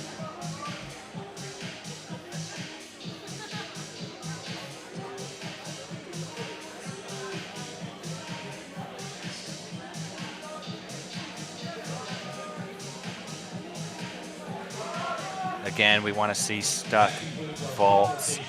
We want to see high flying releases on the high bar. And on the parallel bars, we want to see a sturdy handstand where they're not moving and wobbling. So look out for that as we move on into the sixth and final rotation here at the Fitterman Training Center in Indianola, Iowa. Yeah, no, even I saw a unique steal with a front 1.25 on P bars, which is a front up rise and you flip in a straddle position all the way to your armpits. I haven't seen that much recently. Is that skill kind of going, back into the books or kind of out of style, one would say? I think it's starting to come back into style a little bit more. It's a very challenging skill, and it's not easy, and it's pretty painful to land in your upper arm. So you'll see these guys have bruises. They'll be red and scratched up at their biceps by doing that skill. But generally, I think people are starting to do it more often because they can do it well. It's not a highly deducted skill in comparison to some of these other ones. And I like to see it. I would like to see more of them. Yeah, I would like the releasing the P bar skills to kind of come back. I think it's called a bell and the front 1.25 and skills like that.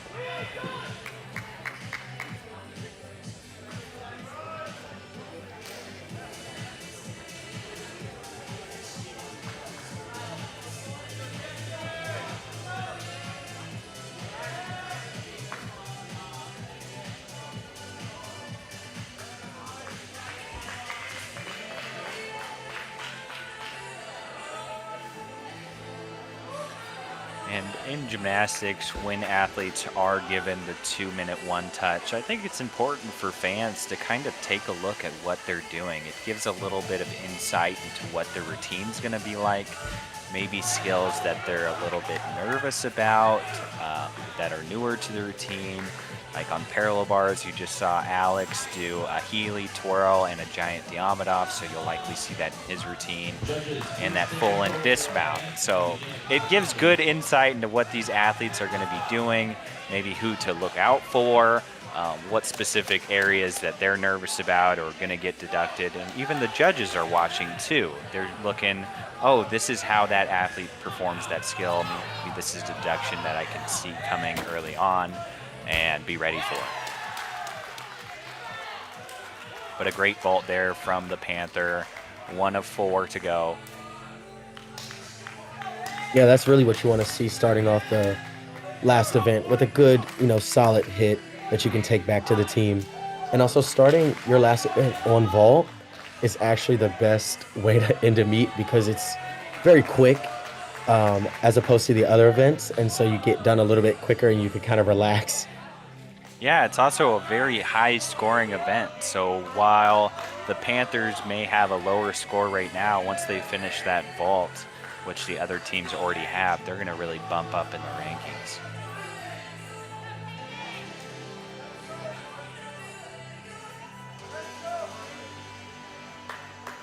And I think you can kind of see a Nebraska Cornhusker kind of wiping off the bars.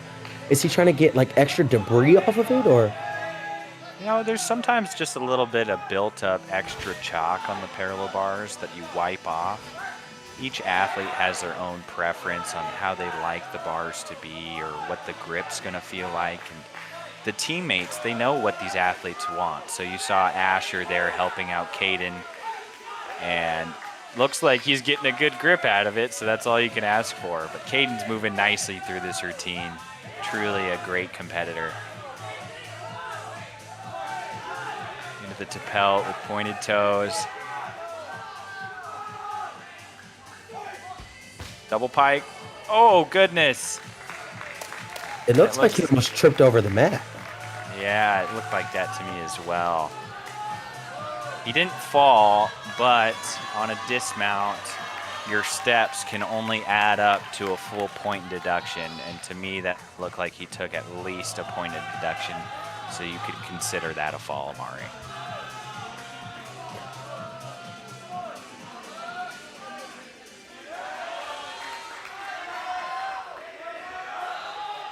Excited to see the release here as he's got that mat underneath the high bar. Look like for that Ginger style element, he did it well. Into the dismount. Playful in and sticks it. Yeah, what a nice routine. From that Ginger that he caught and swung beautifully out of, to cranking up for that dismount. He did a lay half, and he stuck it, and he looked very excited about it. Yeah, that's a great way to end your day. You're going home. The last thing you remember is sticking your dismount. There's really not many things that give a feeling like that. Cause full, stays in bounds, small step, and you'll see his chest down. That's something we haven't mentioned today.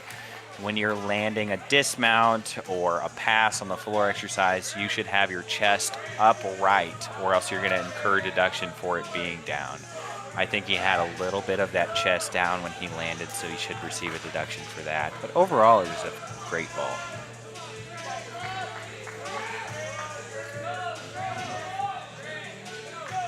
Yeah, fun fact on the cause full, I was actually never able to do that. So seeing gymnasts do it and have the ankle kind of support and strength to land those vaults is very impressive to me.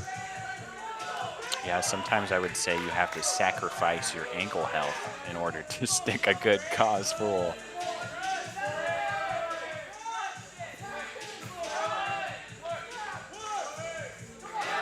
Here we have Grant Bowers on the parallel bars. The Healy twirl, a very dangerous and scary skill. There's that front 1 1/4. I've seen a few teammates in my day do a Healy, and it not end up so well for them. So seeing a gymnast do it and successfully swinging out of it is always a win in my book. Great P-bar routine. Oh, and the laid out Jaeger on high bar. I'm assuming there might be a little deduction for his feet, I think, touching the bar. Do you know how much that might be? Yeah, I didn't necessarily see that. I was too focused on that stuck vault out of the Panther, but if his feet touch the high bar in a release move, he's likely not going to get credit for that skill. He's likely going to get a 5/10 deduction or even a full point off. But it's good to see that he caught it, and he moved forward through that routine well. But gosh, what a great vault from the Panther, and he stuck that cause full. Sacrificed his ankle health for the team, for the stick. It's awesome to see. Yeah, sometimes you just got to give it your all and, get that bag of ice right after.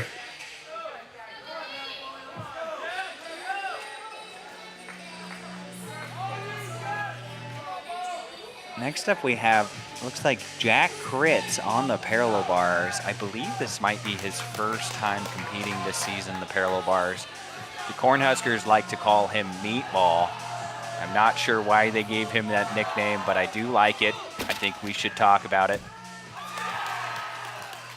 Yeah, definitely we want to know the inside scoop on the nicknames of the gymnasts because Meatball is a very fun nickname if you would ask me. Yeah, Omari, did you have any nicknames at your time in Illinois? Yes, they called me Murr. I don't know how it came up. If you want to know, please contact Ryan Vanish there or not and inform you as to why I'm called Murr. That's awesome. An interesting style skill to open up the routine on the P-bars for Jack.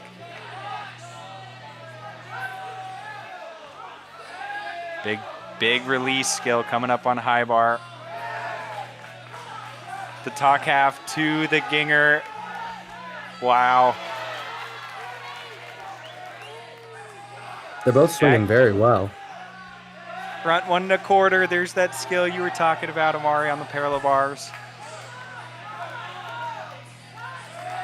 Yeah, sometimes you said it's like a painful skill, so I'm wondering if when you catch, does it like shock your arms or just like beat your arms up? Like, I've never personally done it. I imagine getting punched in the bicep is what I would picture it. I never competed that skill, but a fair amount of my teammates did. And again, they would have bruises going along their arms, even if they caught perfectly and did the skill how they should. So really just kind of a brutal skill to compete. Yeah, and sometimes I think I see gymnasts with the wristbands or the arm sleeves. Is that to kind of prevent some of that impact? Yeah, I believe so. It looks like we had a fall here on the high bar, but he's getting back up into the dismount. Tuck full in. It's a good routine. He was a little bit close there to the bar on the high bar. A little scary, but he did well.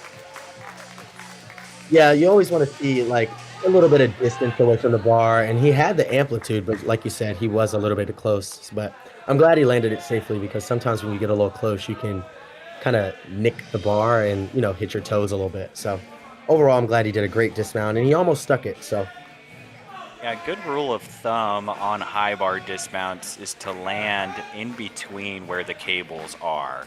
So he was a little bit short of that. You don't want to be further than that as well.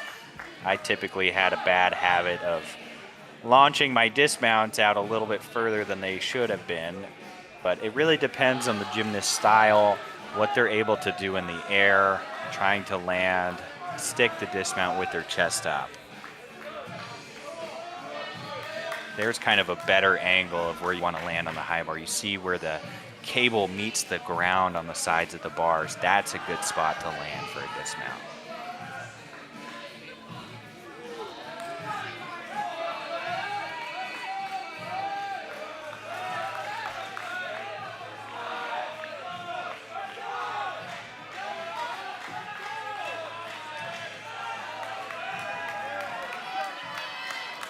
Here we have Alex Natachi a former member of the U.S. national team, a very good competitor. Giant He's also a Diamondov. very nice human. I've met him a bunch of times, and every time he always has a smile on his face, and he always shakes my hand, and we get to talk, and he's just a really nice guy. Yeah, he always seems to be pretty happy, Amari. A big Kovacs on the high bar, a little bit close, but he continued on and gianted out of the skill. And there's the hardest dismount you could do on the parallel bars, a full in, and he sticks the landing. I'm impressed. That was honestly one of a kind dismount to see a gymnast do a half in, half out in the tuck position and then stick it. That's incredible. Yeah, it truly is the hardest dismount you can do on the parallel bars.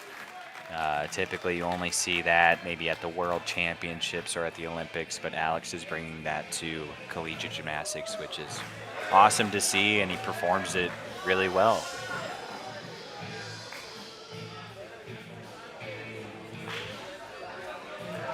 I think we're reaching the end of the competition here, Omari. Maybe one or two guys left.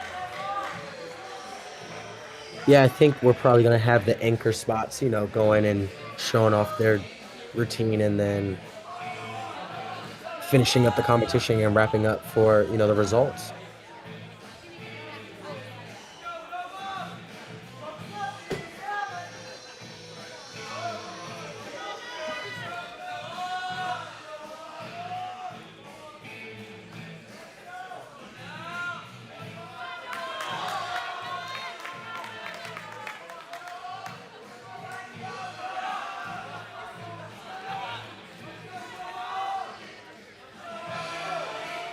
Opening up with a Yamawaki.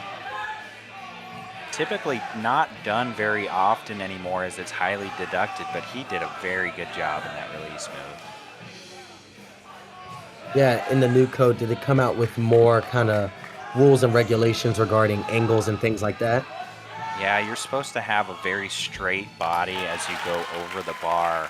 And you're also supposed to be turned backwards before you travel over the portion of the bar, and that's very challenging to do. So you'll see he kind of had a little bit of deduction in the middle of that skill for being a little bit hollow or round, but he did well, better than most, I would say.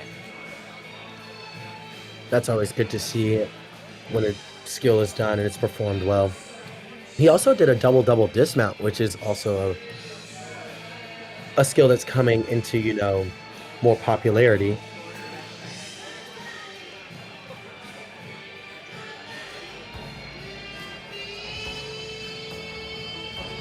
I think we'll wait here to see the final scores come in for the Huskers and Greenville and Simpson. Really just a great day today. Thank you to Isaac Hammett for having myself and Amari here on the stream today. It's been a lot of fun. It looks like the teams finished out at a 319 for first place, the Nebraska Cornhuskers. Second place, Simpson Storm with a 299.9. And in third place, Greenville University with a 295.7. I think it was a great showing here mid-season as these guys gear up for their championship-style meets. The Nebraska Cornhuskers at the Big Ten Championships hosted in Lincoln, Nebraska, and then Simpson and Greenville for their championship meet, ECACs. Very excited to see what these guys have in store for the rest of the season, how they can perform, and again, thank you. It's been a great time with you, Omari. Yeah, thank you so much for having me. It was definitely a day full of big skills and, great gymnastics, and you always want to see those gymnasts kind of going for the gold, as they used to say. But also to point, Simpson almost getting that 300 is very incredible. You kind of want to get as close to a 300 as possible, and then Nebraska getting that 319 is even more impressive. But that 299.9 is so close to that 300. So yeah, once again, thank you for having me, and congratulations to all the guys, and also have a wonderful, and I hope you had a wonderful senior night to the Simpson guys.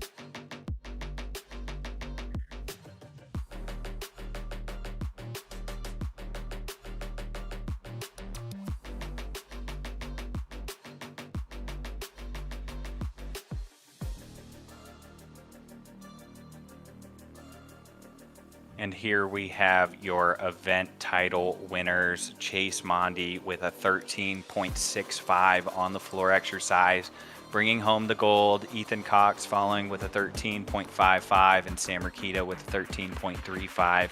Looks like a Nebraska-led podium on the floor exercise.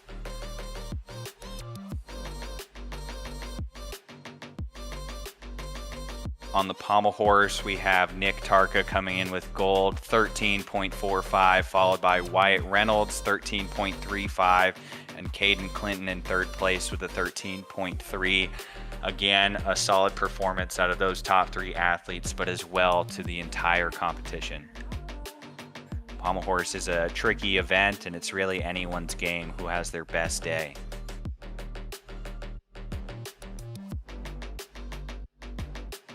Into the still rings, we have Brian Rollison with a 13.4, Sam Rakita with a 13.25, and Anthony Copey with a 13.05. Congrats to Simpson College for bringing home the gold on the still rings.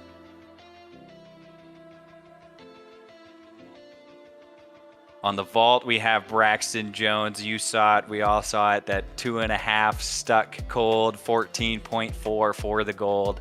Chase Mondi coming in at a close second with a 14.25, and a third place tie with Milo Stalley, 14.2, and Ty Rodriguez with a 14.2. Ty had that triple twist in vault. Incredibly done. Great job to all the athletes on the vault. For parallel bars, we have Alex Natachi with a 13.5, bringing home the gold. He had that phenomenal dismount, the full in, followed by Zach Connelly, 12.95 from Greenville, and a tie with Nebraska's Grant Bowers, 12.95. Good job, gentlemen.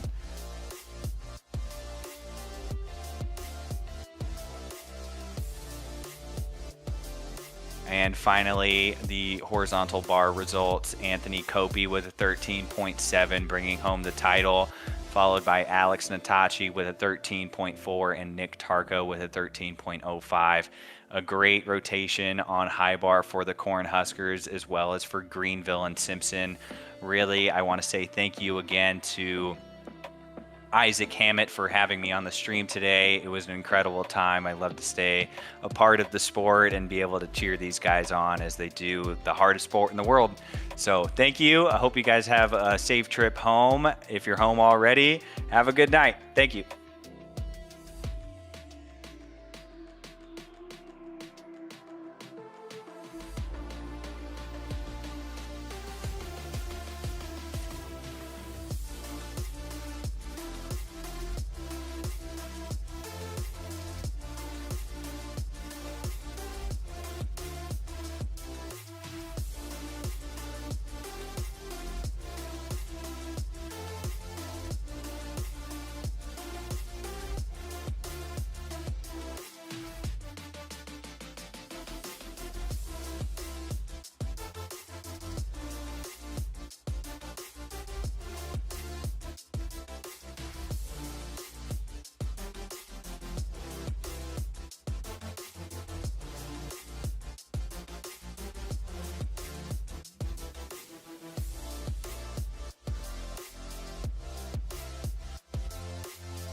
Here are the final results of today's duel.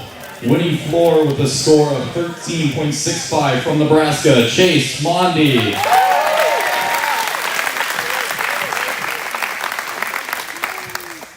Winning pommel horse with a score of 13.45 from Nebraska, Nick Turka.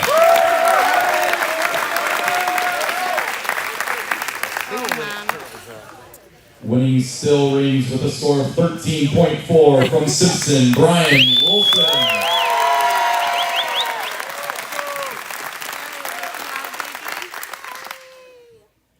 Winning vault with a score of 14.4 from Simpson, Braxton Jones.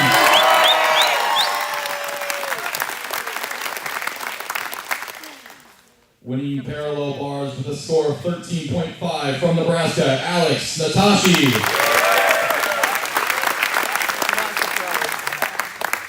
Winning high bar with a score of 13.7 from Nebraska, Anthony Cookby.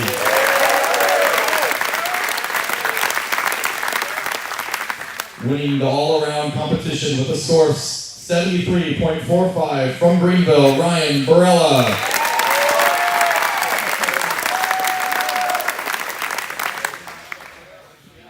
The final team scores from today's meet are as follows. In third place with a total score of 295.7, Greenville.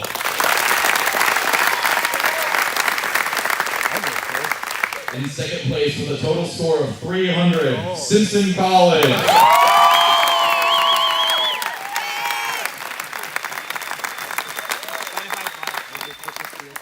Coming out on top today with a total score of 319 points, Nebraska.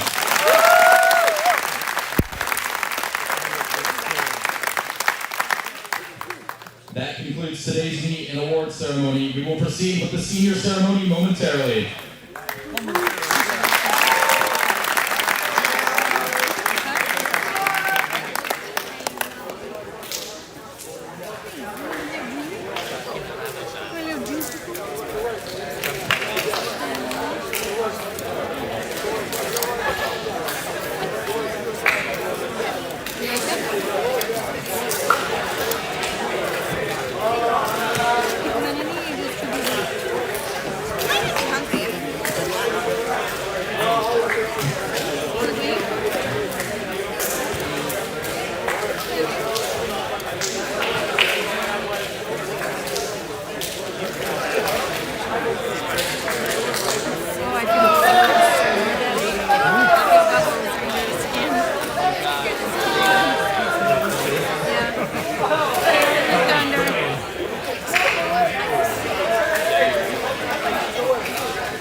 At this time, would all seniors and escorts please gather in the southeast corner of the gym?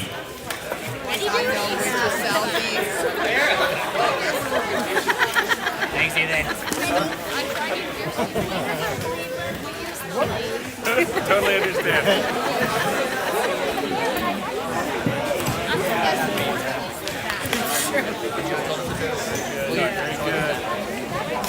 Sometimes. Yeah.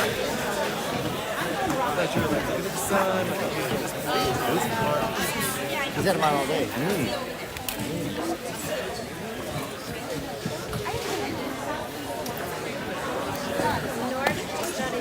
Ready?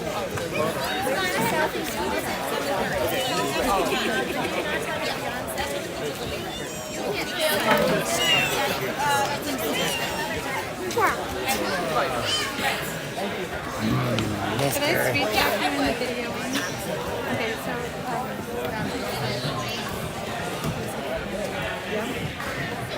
If you've ever seen an iPhone ever. yeah, I've never wanted. I never used it. You want to just video the whole thing? I don't know. Just do one here. Okay, so I don't know. I'll do you want to just do the heart? I don't care. Whatever you like. Man, bro. You're welcome. Hard to go to Rares and after freaking crying, bro.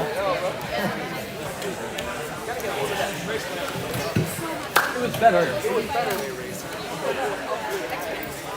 I didn't squeeze my butt like I did in practice. That's been the biggest thing I think.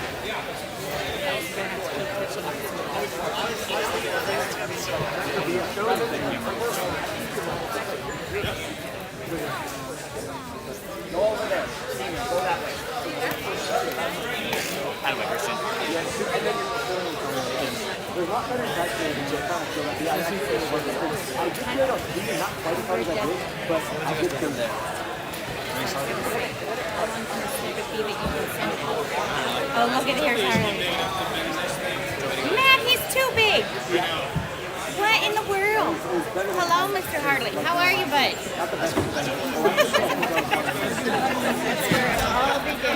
Isn't that crazy?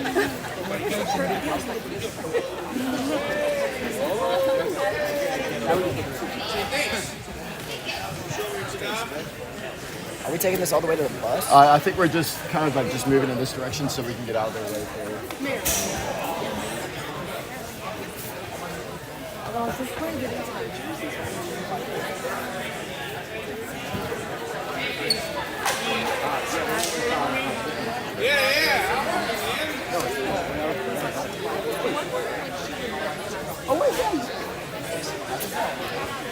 Oh, yeah.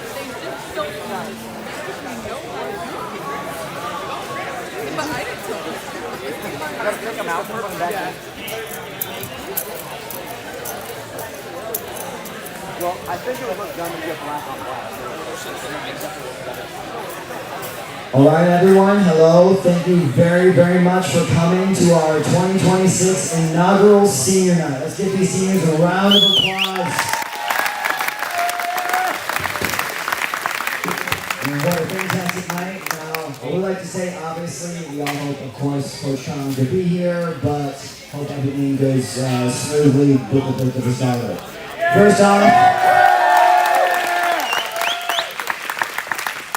First off, I want to say thank you, seniors. Your hard work and dedication will be missed. Your grit and positive energy is what has made this program excel year after year. You created this path for future classes to push the limits of what it means to be an NCAA athlete. Your legacy stands through everyone here today in this building that we can call our gymnastics home. We know that County is immensely proud of all you seniors and hopes you can pass your successes forward. While only knowing you guys for a season, I can personally say, without a doubt, I am proud to have coached all of you. We know that you will move on to accomplish amazing things. However, we hope you don't forget about us. Please make sure to come back and say hi sometime. You will always be part of the Simpson Gymnastics family, and we'll storm. Thank you.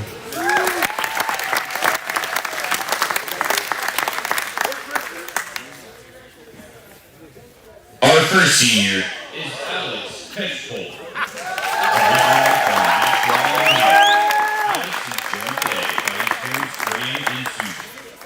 Alex was was a 3-time national qualifier on the parallel bars and a 2-time qualifier on the pommel horse and was named All-American in both events. Alex will graduate with a degree in Computer Information Systems and plans to coach a club after graduation. Give it up for Alex Metchford.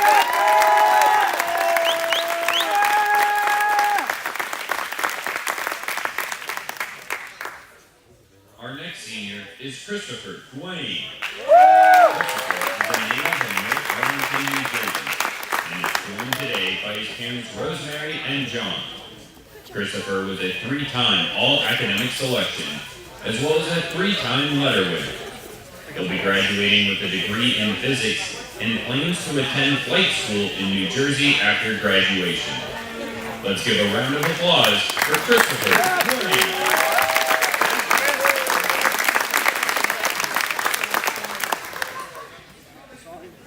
Our next senior is Connor Jenkins. Originally from Gretna, Nebraska, Connor is joined today by his mother Lisa and his siblings Caitlin and Sam. Connor was a 3-time letter winner and will be graduating with a degree in health and exercise science and plans to attend grad school after graduation. Give it up for Connor Jenkins.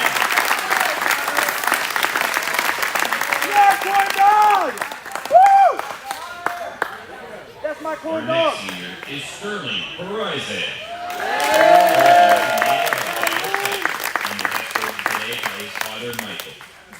Sterling was a 3-time All-American in all-around, parallel bars, and floor, and was a 3-time Gymnast of the Week. Sterling will be graduating with a degree in math, physics, health and exercise science, and computer science, and plans to pursue a career in the military. Let's give a round of applause for Sterling Horizon.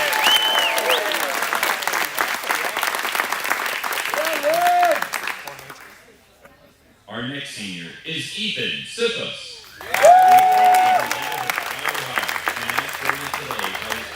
Simpson and Sarah. Ethan was a 2-time letter winner and a 3-time All-Academic Selection, as well as the team Red and Gold recipient. He will be graduating with a degree in physics and plans on attending flight school or engineering school after graduation. Let's give a round of applause for Ethan.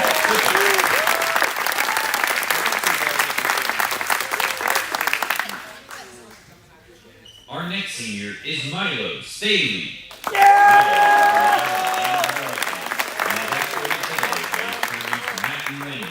As well as his sister and nephew, Kaya and Mateo. Milo was a national qualifier in the all-around and was a 3-time All-Academic Selection. He'll be graduating with a degree in health and exercise science with plans to attend the University of Michigan Graduate School for athletic training. Let's give a round of applause for Milo Staley.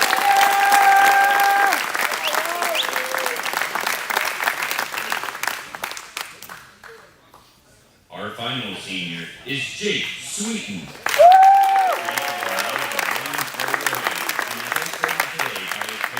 Laura and Daniel. Jake was named to the CSC Academic All-District Team and was a 3-time ECAC All-Academic honoree. Jake will be graduating with a degree in political science and plans to teach English abroad after graduation. Let's give a round of applause for Jake Sweeten.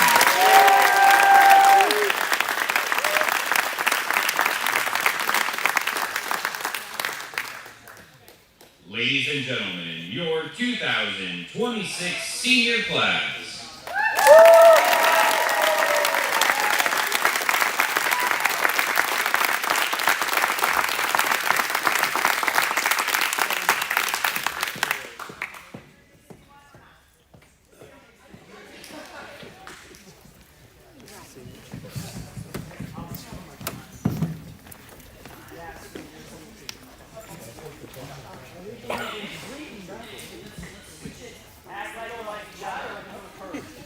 I like how they're all alphabetical except for Sweeten.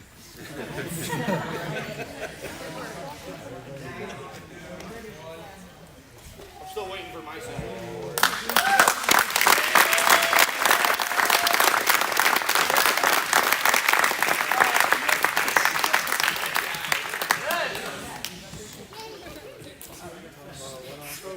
You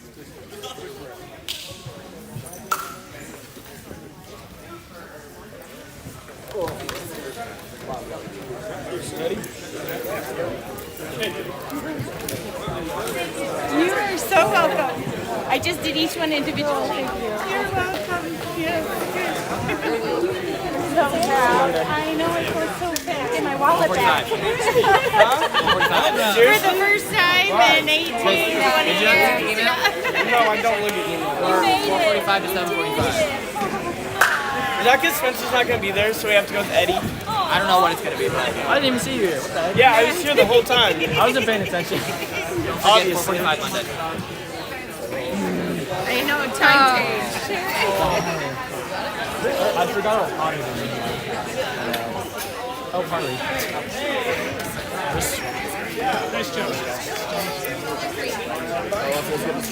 I know. Dude, I was leaving here 30 minutes early and it was like so full. I know. I was like, it'll really depend on if it's dual or try meet and then who's here. That's true. Because Nebraska.